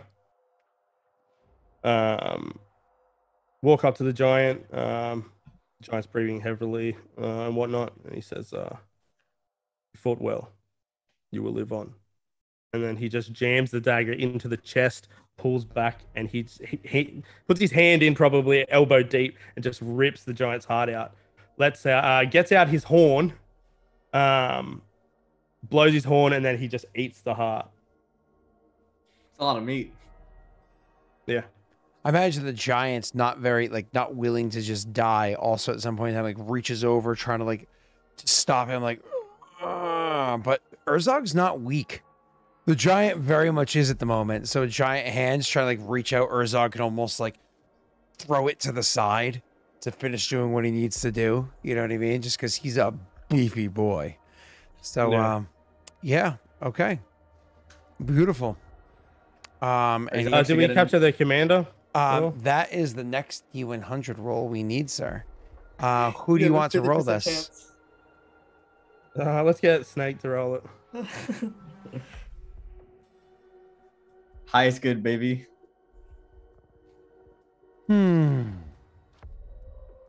Snake always rolls poorly. It's not true. He rolled the 73 a couple rolls ago. Because it didn't matter. I believe in you, Snake. I don't. Well, you know what? Who asked? You. A 46. He's dead. They are straight dead. And one of the people killed in the combat. Oh, jeez. Okay. Better than being alive. Oh, capture is And better. not. Right. Yeah, but better than escaping. Okay. We can even say that's who the giant hit with the fucking boulder. That's Right. hilarious. Yeah. It's where is the commander? And you see 2 feet sticking up from under a boulder. The socks are curled up. You're like, oh. Has he got some boots on? No, ding dong. You get it. Moving on. So I guess they're doing the jitterbug. So you guys are defeat the armies. RP, please, amongst yourselves as needed. So after Herzog is finished devouring the giant's heart, he'll probably return to inspect how many prisoners that we have. You would have 12 prisoners there. Well, technically 18 prisoners, but 6 of them are very fucked up. All right, with the real fucked up ones, unless Naren says anything beforehand, Varric makes a motion, and in front of the others, they're just dragged, and they'll cannibalize them right then and there. I know who my allies are. So the 6 wounded people, or whatever, really wounded, are just straight getting eaten. And while this is happening, he'll turn to the others and say, "Well, hold on. Are you eating the 6 wounded people too?" No, the 6 wounded. You said we had 12 prisoners, right? You have 2 dead, 3 including the commander, 3 dead, 6 very heavily wounded, and 12 they're just tired or injured or whatever. Okay, the ones that are very wounded are also consumed. They are the ones that are consumed. The 6 that are very wounded are the ones being eaten. No one else. Oh, I thought the dead ones were too. Okay, my apologies. Nope. Okay, that's fucked up. But okay. That's the old ways, guys. I guess. He'll turn to the others. He turns to the others and he says, "Talk, or you'll join them." Shit. It's an intimidation check. You should get a bonus to that. Don't worry, the DC is affected. Okay. Equivalent to a bonus. What is Herzog's intimidate? It's respectable, I guess.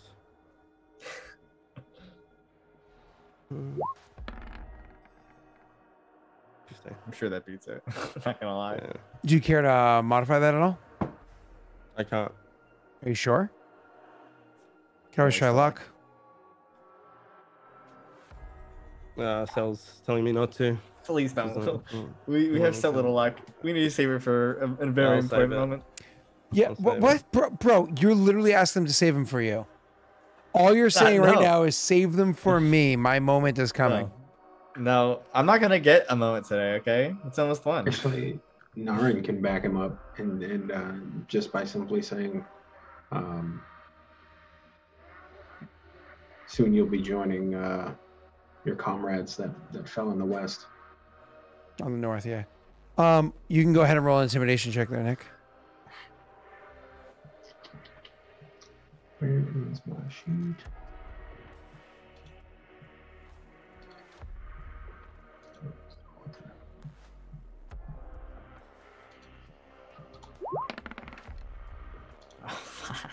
Not only is it a +3 per my rules, but Nick's feature makes it an additional +1, so that's actually 4 higher. Jake, you're actually at a 19. I'm pretty sure now you're very happy not using a luck, correct? Yeah. Okay. You say that to them, and they, who had already failed both of their morale checks, went from being a defeated army to a disbanded army as it was anyways. But now it's an appropriately disbanded army with, you know, like some of them being eaten, so they have even more losses otherwise. So yeah, they're disbanded. Anyways, you say that, and one of them says, what do you want to know? Everything. Yeah, he'll turn to Naren, and more or less look to give him, as a warlord, like priority. Would Naren step forward, or he just step back and No. let Urzog do his job? I would just say handle it. Yeah, Urzog will turn and he'll say, "Where is your army located?" We don't have eyes on the army. We've been in the hills to the east of here until just 3 days ago. Then we took these hills. There were only a very little guard. We killed them just 3 days ago. You probably hear at that point someone screams as they're being eaten, and Holy shit, turns Jake. and he's like, he turns back to him and he's like, I'm "What's the situation involved?" He goes, I'm not there. I don't know. I'm just a scout. Listen. I can tell you that to the east of here, there's more scouts, and their hills, they can oversee more than ours can. They're more to the plains than where we are. We were just supposed to defend against you, not to keep an eye on anything else. Any rumors we heard from them. To the east, they have answers. He turns to his men, motions, and that one is dragged off and eaten. That guy talking?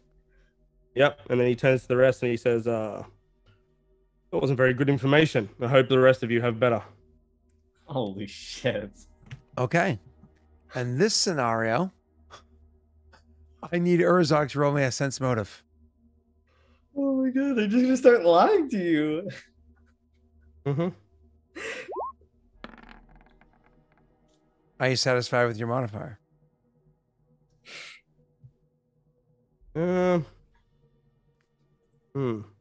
Interesting.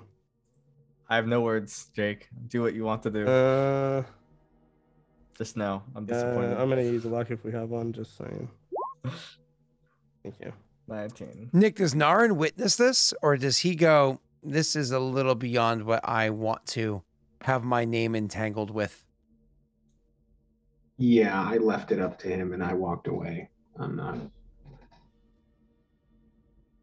It's like, I know your character doesn't shit on the way that your ally's character does things, but at the same time, it doesn't necessarily mean you want to have to sit there and watch. No. I totally walked away. Yeah. Urzog is a raging cannibal. I'm just saying. Literally his class. Yeah. It was a great advisor pick, not gonna lie. All right. So, yeah, you walk away. So, with your 19 total, they start telling you all sorts of shit, but where the army is, the size of it. But after a while of listening to this, you realize that just like any other form of torture, it eventually just devolves into saying anything they think you want to hear. And some of it might have truth to it, but you hear so much that's probably lies that you can't even parse between what is truth and what is lies. Because there's just so Is there much of them anything saying anything they corroborating can. what the other scouts told Naren? The ones that told Naren. So it is definitely said that there is a force that is. Are you ready for this? 50 to 100 in size. They don't have the exact number because this is Kajinksi, not necessarily everybody can count well. 50 to 100 in size. That is just to the plains beyond the hills, meaning just to the east of where you guys are. They do say that there's 50 to 100 soldiers that are there.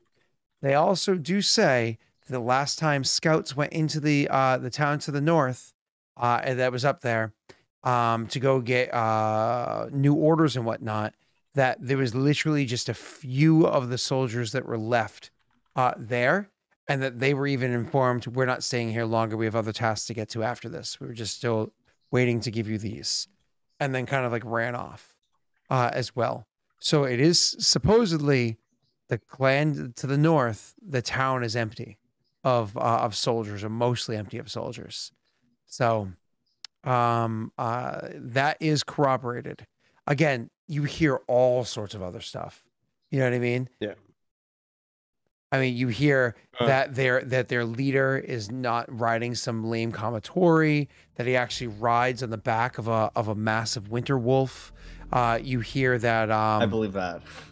You hear that the army itself is very great in size, nearly 2,000 strong. You hear that the army is nowhere near around here. It has traveled far off, and this battle is already won. Like, you hear everything you want to. You know what I mean?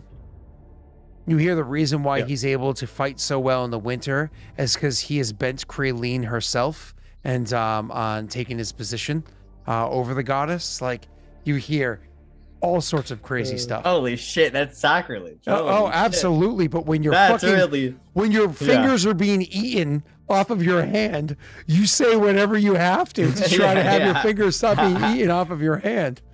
I got it. I don't know if Urzog worships Kraleen. He's not a very passionate guy. Urzog is pretty mellow. He does, apparently. He probably would, actually, because like Kraleen is goddess of Rogar passion. and Kraleen. Goddess of passion. Yeah. Yep. So, do you eat that guy's fingers? No, he's not. I don't need to eat his fingers. He doesn't want to know those have been. You don't want the French fries. They may have touched a cookie that somebody licked twice. All right. Well, taking what I can from the stuff that corroborates with what Naren had told. Afterwards, the rest are just, tied up, taken prisoner, I guess. So how many did you eat? The 6 that were wounded and the 1 guy. That's it? Yeah, that was it. Oh, I definitely thought you were gonna be like, oh, no, D6 more. I was thinking about it, but yeah. Oh man, you should. Come on, it's Urzog. I mean, as it is, so there's 11 left as it is. After that one guy was eaten. Gotta make it even. Do you want to roll a D4 to see how many more? I think we can control ourselves. We're good. We've eaten 7. All right. Oh my god. Are you positive? Be a glutton now. Yeah, I'm positive. But afterwards, he would approach Naren. Before you approach Naren, relaying. Before you approach Naren, I do want to say, between defeating both of the armies, you gain 1 more BP. Jake, or whoever it is, takes a BP from this battle. But after having defeated both of the armies, Nick, obviously your characters would take some degree of spoils of war. The leftover additional value of the previous army and this army put together, you can take another BP too, Nick. So you've taken 2 total. Jake has taken 1 total. And Jake, obviously your consumption anytime that you eat is always reduced as well, which is It is. Nice. Hey, listen, he's winning. Okay, that's a great perk. Unironically, that's a W, and I get free labor. Oh wait, And Jake, you were trying to say something to. I am. I probably look. I'll probably send them to the mines, Tesla. All right.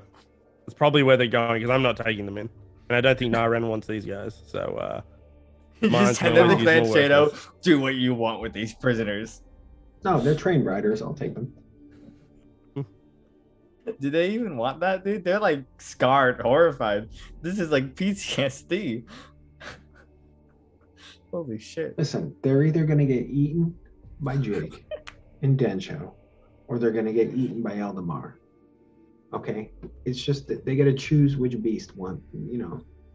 All right, what's the RP between Urzog and I feel like Naren? being eaten by Densho and like I don't know, shit into the like open plains into the sun so that you can later on collect it and use it as like a fertilizer. yeah like fertilizer or like as you know, for fires or whatever, you know what I mean? Like cow patties were always used in like, you know, desert regions, or being consumed by like bees and turned into honey, you know, like At least I'm honey. Right? You know what I mean? like one of those is a sweeter ending, you know what I'm saying? Like I don't know. Anyways, Funny. but Jake, you were trying to say something to Nick before. Yeah. Naren is the warlord. So he will approach him, let him know everything that they learned, more or less. That You got a Ozog little. says they were just. Yeah, thanks. They piece a bit of the heart out of his beard. And then a he's, bit of a blood vessel. He'll more or less confirm what the other guys told Naren. So you know that's good, but then he'll ask what's the next step. Not take. It sounds like Vosk is either empty or an obvious trap, just waiting to be sprung. Herzog's orders were to assist Naren, and that's what he's done. Do we need to send word back to Varix to have the main army move? What would you like to do?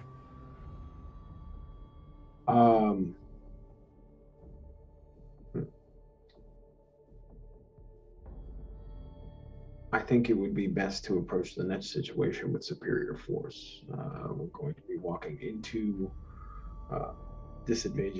advantageous terrain against what's currently larger number. Even if we have the drop on them, that's more of a risk than I want to take. If Varix is willing to pivot his auxiliary for his main force, and then we move into the mountains, I think that would be wise. At this point in time, we're going to consider Vosk lost. I do have agents that are going to try to recover both Hoko and whatever the person's name is, the senior leadership. But that effort is going to go with caution and will be abandoned at first sign of trouble. If it is confirmed that both Hoko and Roderick are lost, the city is lost, we should rain fire on the city and burn it to the ground. Let them know that we're not falling for their trap, and that we show our strength, not being tied down. Agreed. All right, so more or less we'll wait for your scout report on whoever went in there. If they either can't get in or it's too dangerous and they pull out or they confirm that they're dead, we'll just rain arrows of fire on the city, try and burn it. The whole city can be a fire. Yeah. All right, so Herzog will send a messenger off to Varix for the exchange of armies. No. What is the plan that you want to do though? Like they are. So what about the hill immediately to your east? So there was supposed to be more scouts there.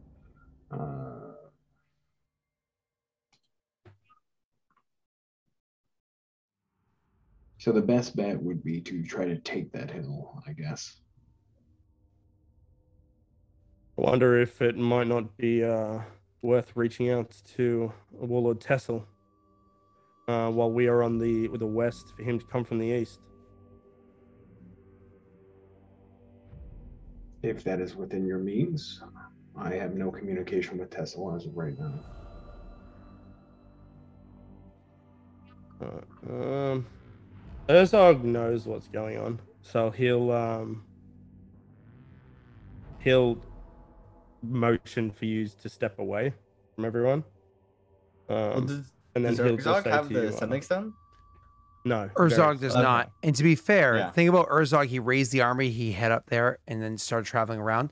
Tessel's probably like as of right now, they're having these conversations like same exact time in about many miles to the southeast. Tessel's probably placing a hand on like Aaliyah's shoulder, saying, more or less, Kraleen be with you, whatever the fuck it is you would say. Bring allies to aid our friends or whatever it is, or bring additional forces to aid our allies, or however you'd phrase it. And she's probably like marching out the gates to start heading north. Like while Nick has already fought in 2 battles and he's already, but that's just because of like proximity. So it's not like your character's being a pussy or by any stretch or like by any means back down. Away. You just are last to hear, and so you have to. And my army only moves 1 hex a day, so. Only 1? Yeah, I have heavy armor, so instead of 2, I get 1. Ouch. You're even moving very slowly, friend. So. Well, listen, all right, we're called the Steel Wall, okay, for a reason. Okay. Yeah, so Urzog will just take you aside and let you know that Densho Verix has a way to contact Warlord Shadow once a day. No matter proximity.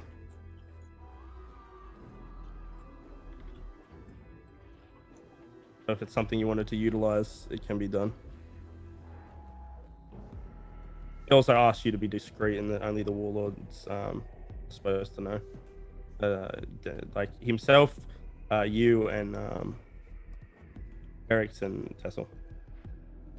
If Tessel can respond from the east in time, then I agree. But the longer we wait, the less odds we have of pinning down the Red Mongrel. Let's see.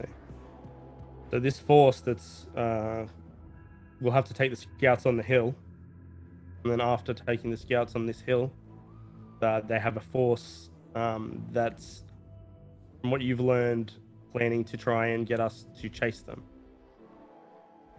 I thought the force we just took out was the one that was trying to get us to chase them, but am I wrong? I thought this army here was supposed to lead them. Oh, sorry. Yes, right? What Jake is saying is accurate based off original description, but all of the scouting armies have been set to do that full retreat obnoxiousness.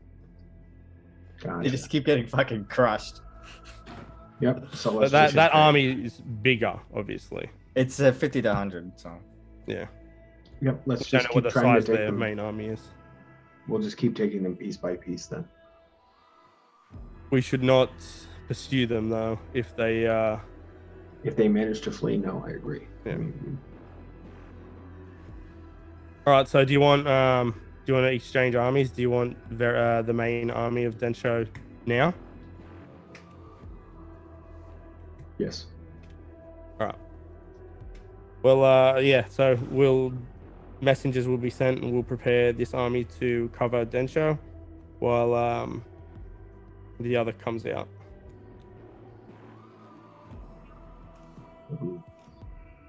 Okay then. It looks like too much. Makes more sense. Yeah, I figured it's gonna be the GDP. Yeah. Oh yeah. That's who it is, of course. And next week we'll get to talk to Clan Skull and maybe recruit allies in our attempts to defeat the Red Mongol. By the time Tessel's done wagging his tongue, Barracks and I will have already destroyed everything. Oh, listen, okay? I'm like, it takes a while for information. Damn it. I haven't got to act yet, okay? And I- maybe we'll get like 30, 50 troops from these guys. All right? It's the Red Yeah. Mongrel. Yeah, sure. That's significant.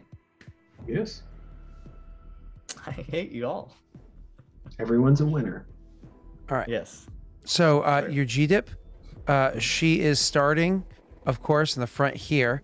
So you have to imagine she has to travel, right? So day 1 is going to bring her, here. And day 2 That one. is going to two. bring her here. Oop, shit. Somehow that went all wonky. Is going to bring her here. So you have to imagine 2 Right. days have to pass for her to get there, right? And then I get a message from Barrett that, hey, can you guys all meet up? We know where their army's at. But Yeah, that's more or but less, that yeah. you're saying I'm amassing a force as we speak. That's what you would say. And then you would send and then you it would depends send on- any updated information to the north to go meet up with her on a horse, so it'd move quickly. Well, not a horse, It but you will- know. Well, it depends. So, like, what does Varix exactly tell Tesla? Right, this is important. You got 25 words, because if you tell, right, so tell me 25 words. What do you tell Tesla? It's very important. 25 words. Yeah, it's hard. I know. Yeah.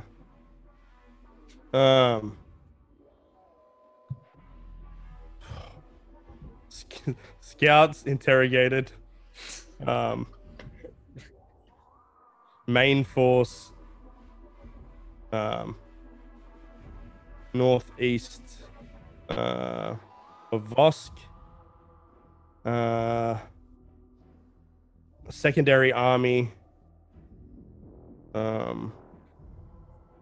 are they? Just southeast of Vosk. Attack from east. Don't pursue. Okay. You still have 5 words Um, left. Fuck you, Naito. You bitch. Kind of Okay. rude. That doesn't say that. It doesn't say that last I line. know. Does he say winner, winner, chicken dinner? Arranging forces will prepare more. Hopefully, Skull assists in this battle against the Red Mongrel. Mongrel's one word. Yeah, I counted it once. I You- just said it in 2 syllables. Okay, because you look like you said, Yeah. Mongrel. My fingers, yeah. I meant 15 words. It's fine. Doesn't matter. That's it. So that's what I say. And You told him I you're will- looking for Skull instead of going straight there. Oh, yeah, I've told him before I was heading to Skull. you're good. Well, first of all, he wants me to flank on the east anyway. You're good. Anyway, I would tell Naito it would probably be wise, because we know where their main force is located, to send Aaliyah 30 additional troops to make it around 50, if we are more secure in the matter of our safety. So this is you saying this to Naito? Naito would Yes. say, with intelligence, reaching us from afar, sending more would not be a bad idea, but this does continue to expose us further and further. How do we know this is not the true tactic? It is That's still why we leave- intelligence. I think acting is wise, but I must be mindful of our We- defenses. We should be able to get word if they're coming from the direction of Vosk. They would have to cross a great plain where our army currently marches and our allies are currently at. If it is the great ploy, well, sometimes we have to go off of what we have and not be worried about the unknown. Warlord, I agree once again that we should send these additional soldiers. I'm agreeing with you on this. The question is, who is it they're trying to expose? Is it us, or is it one of the others? I think he mentioned a word about traps. I think the intention might be to kill us, the warlords. Wasn't that always the goal? Of course, it's always the goal. But which I will lead clan? these 30.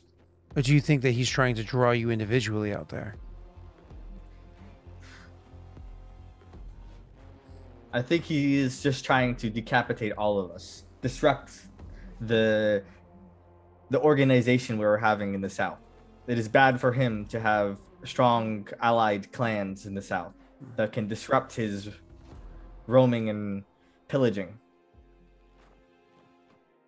Shall I lead these 30 soldiers? Join them with Aaliyah. She's a capable commander. She was trained well, even if in Del ways.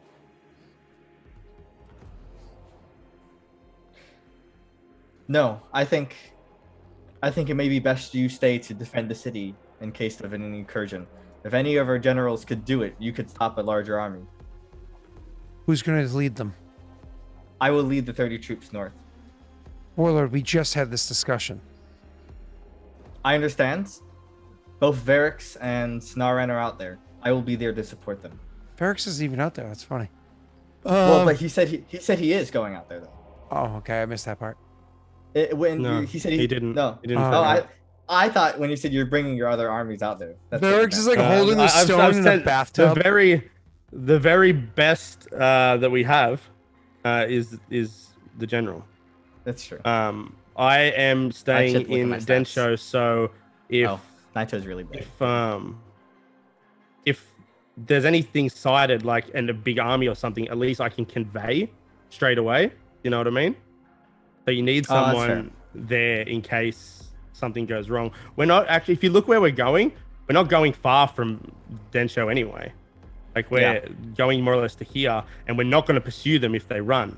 The thing that I'm worried about is either because our forces are kind of close to me. That's not to say I won't be attacked, but this is kind of open up here, and the army was supposed to be here, or they could come down anywhere here, but they probably bump into this clan or you guys somewhere around there. So it's a tough decision. You guys are more exposed, but I mean, always we could Densho could be attacked. You know, I mean, it's just I don't know. We've got a better chance of responding if I'm attacked because of where our armies are. I just need to make sure I can see what Naito does. In terms of actual bonus to the army, he provides 2 extra morale and +4 initiative. But +3 extra leadership bonus, which is pretty big.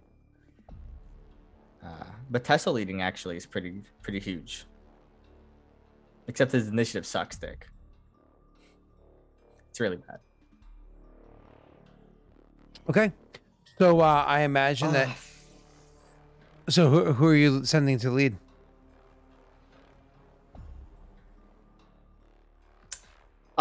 Tesla's going. He doesn't want to send Naito. Naito's getting married. He has a child on the way. Okay. And Tesla's actually worried more about that. So you get this news when literally the Grand Diplomat is only 1 hex away. So you'll be able to trail right behind her by a day, which is nothing.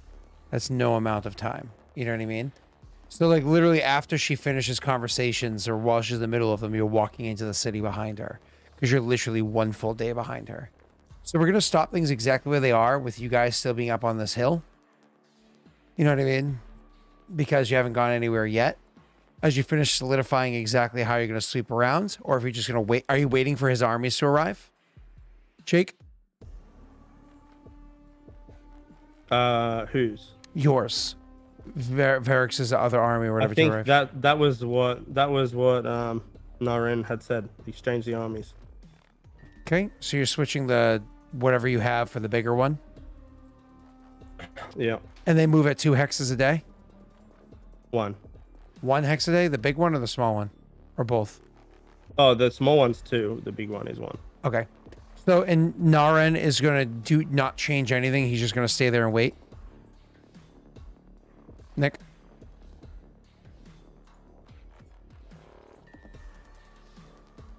I'm debating if it's worth going up to Shinrotar and coming up from the hills. From the north, coming up across the river. Yeah, you're saying more or less return to the capital this way, take your road up to here, And you're saying cutting it across like this. Yeah, and then having barracks coming up the middle with Tessel coming in from the east side. A huge problem with that is that if any of us individually get spotted, they can move their army a lot faster than us and easily just wipe out us individually. That's like the problem. They have movement because they're mounted, and we're heavily armored. Ooh. So that's like super dangerous because we're not like they're likely to spot us. Gotcha. And yeah, I guess we can meet in the middle. I still have Zara who can run up and defend if she has to, but she'll get trounced if she gets hit with the main force. Okay. So you're just going to wait then? Play the waiting game? Yeah. Okay. Do you want to do any scouting during the waiting game, or are you just waiting? I'll scout. Okay. Because scouting exposes you a little, but can also gather information at the same time. Okay, so 2 days are going to pass then. While Naren's army is, first of all, the giant is dead. So let's just remove him off of the thing. And we have to deal with the mechanics of that in a second.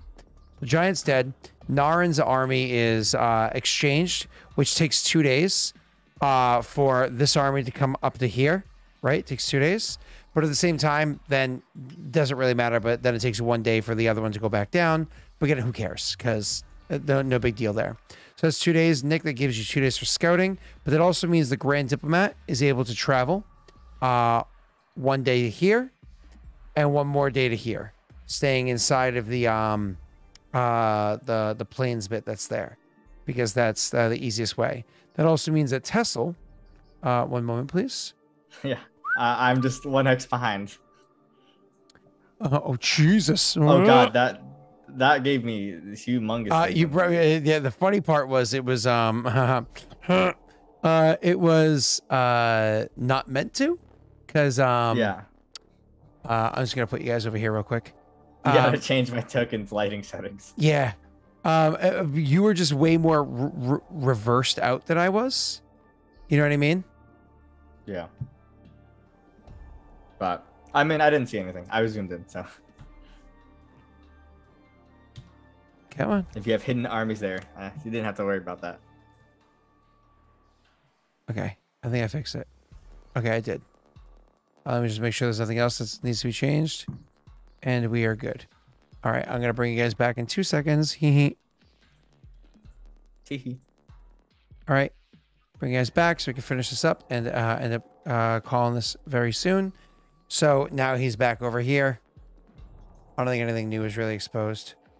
Maybe a couple more hills, but nothing really important. Yeah. No, it's all stuff we already kind of knew. Yeah, it's all stuff you already knew. No, actually, literally nothing new. Cool. All right. So you're literally right behind. We're going to have Nick roll for his scouting, and we're going to have Jake roll for his dead army. So Nick, for your scouting, that's going to be... Thank you for winning the battle as well. There are rewards for that, which I'll deal with afterwards. Yeah. I'll just look that stuff up so it's not like a research thing right now. Huh.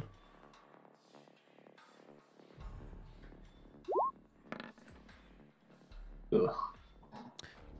Anything you want to do to modify that roll, sir? Ooh, that's pretty fucking solid. It's 16. Okay. So with your 16, you're able to confirm, first and foremost, that there is definitively oh wait, hold on. Nope, I'm not able to. Shut the fuck up, Scott.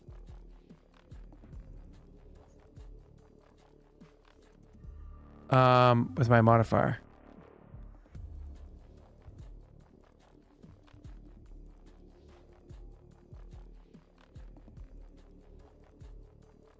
Where am I? Here we go. Versus your scouting. Okay, so you have what? +8 was my camouflage, right? Very high camouflage. Yeah, but they're also specifically they're hunkered in. They've set up times to stay camouflaged for a while. So a 16. Oh shit. You definitely know that there are scouts there because there was enough knowledge that you've received from your intel that you gathered beforehand that you were able to definitively know that there are scouts there. No question in your mind about that. However, how many there are, how they're positioned, so on and so forth, you weren't able to get a proper eye on them over the course of the time that you had spent cautiously trying to look into the area. We can blame your failure on your scouts being told that intel is important. Keeping hidden is significantly more so. And so they moved very cautiously, kept great distances, and were never able to get a really good look into the area. Jake, as for the destruction of an army, when an army is destroyed, the country for which it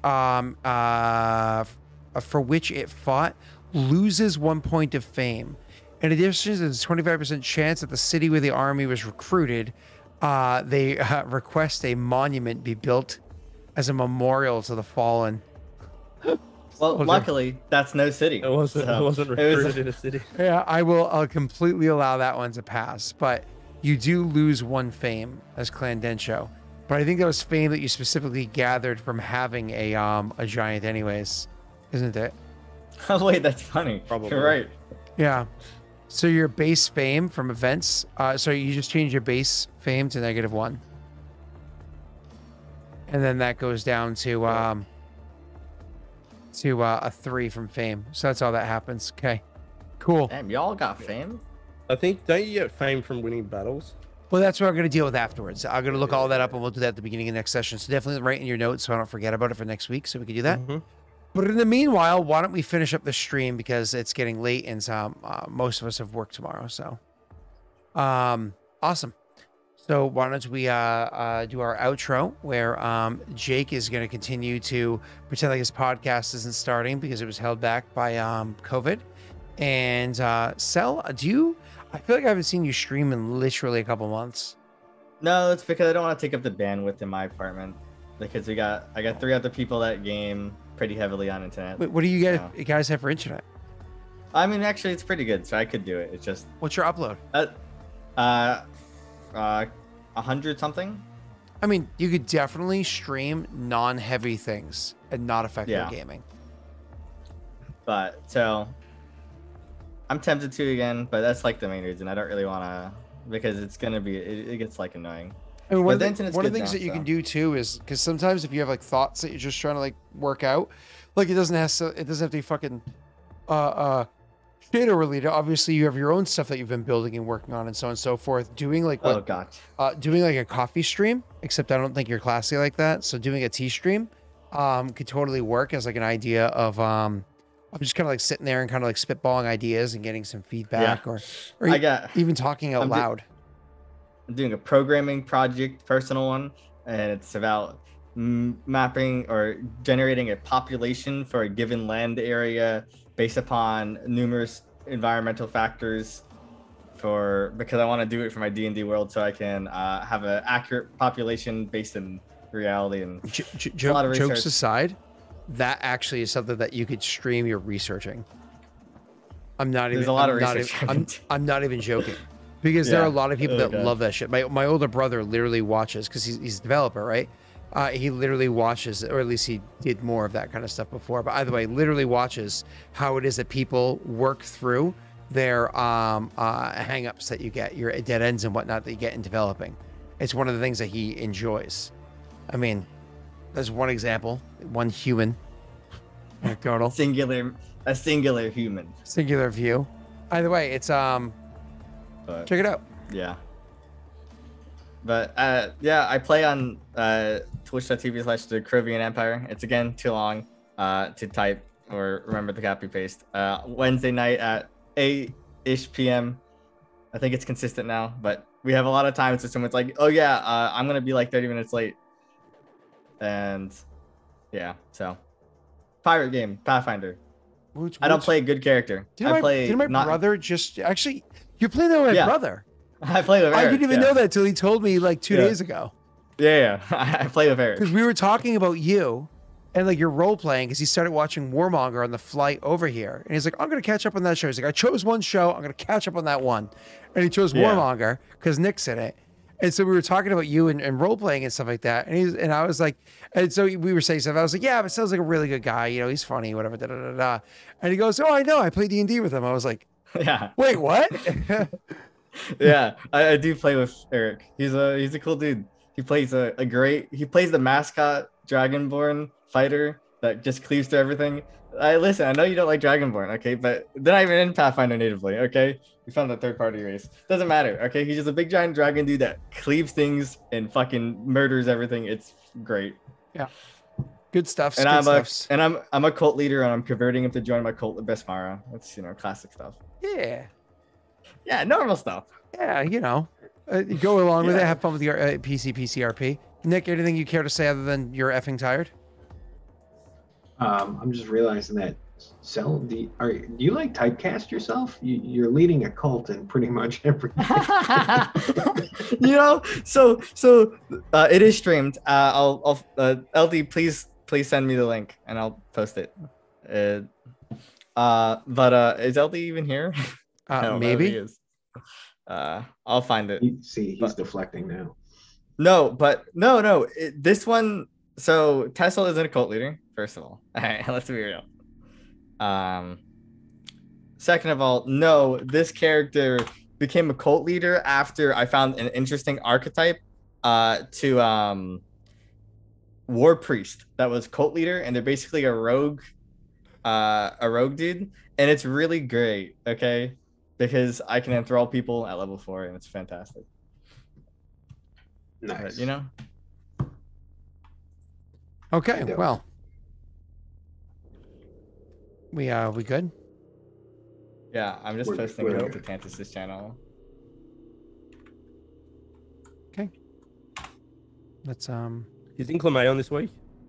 Yes. We gotta find out what's up with what's his face. Because we didn't play last week with because it's November. Oh yeah, we do. Yeah. All right, cool. All right, everybody. Let's go to bed. I'm tired. Yeah, I got a lab at 8 a.m. or 8:30 a.m. Okay, let's see. Is there anybody that's... Oh, there's somebody I can raid. There is somebody. Let's go do the raid. Let's go do the raid. Bum, bum, bum, bow.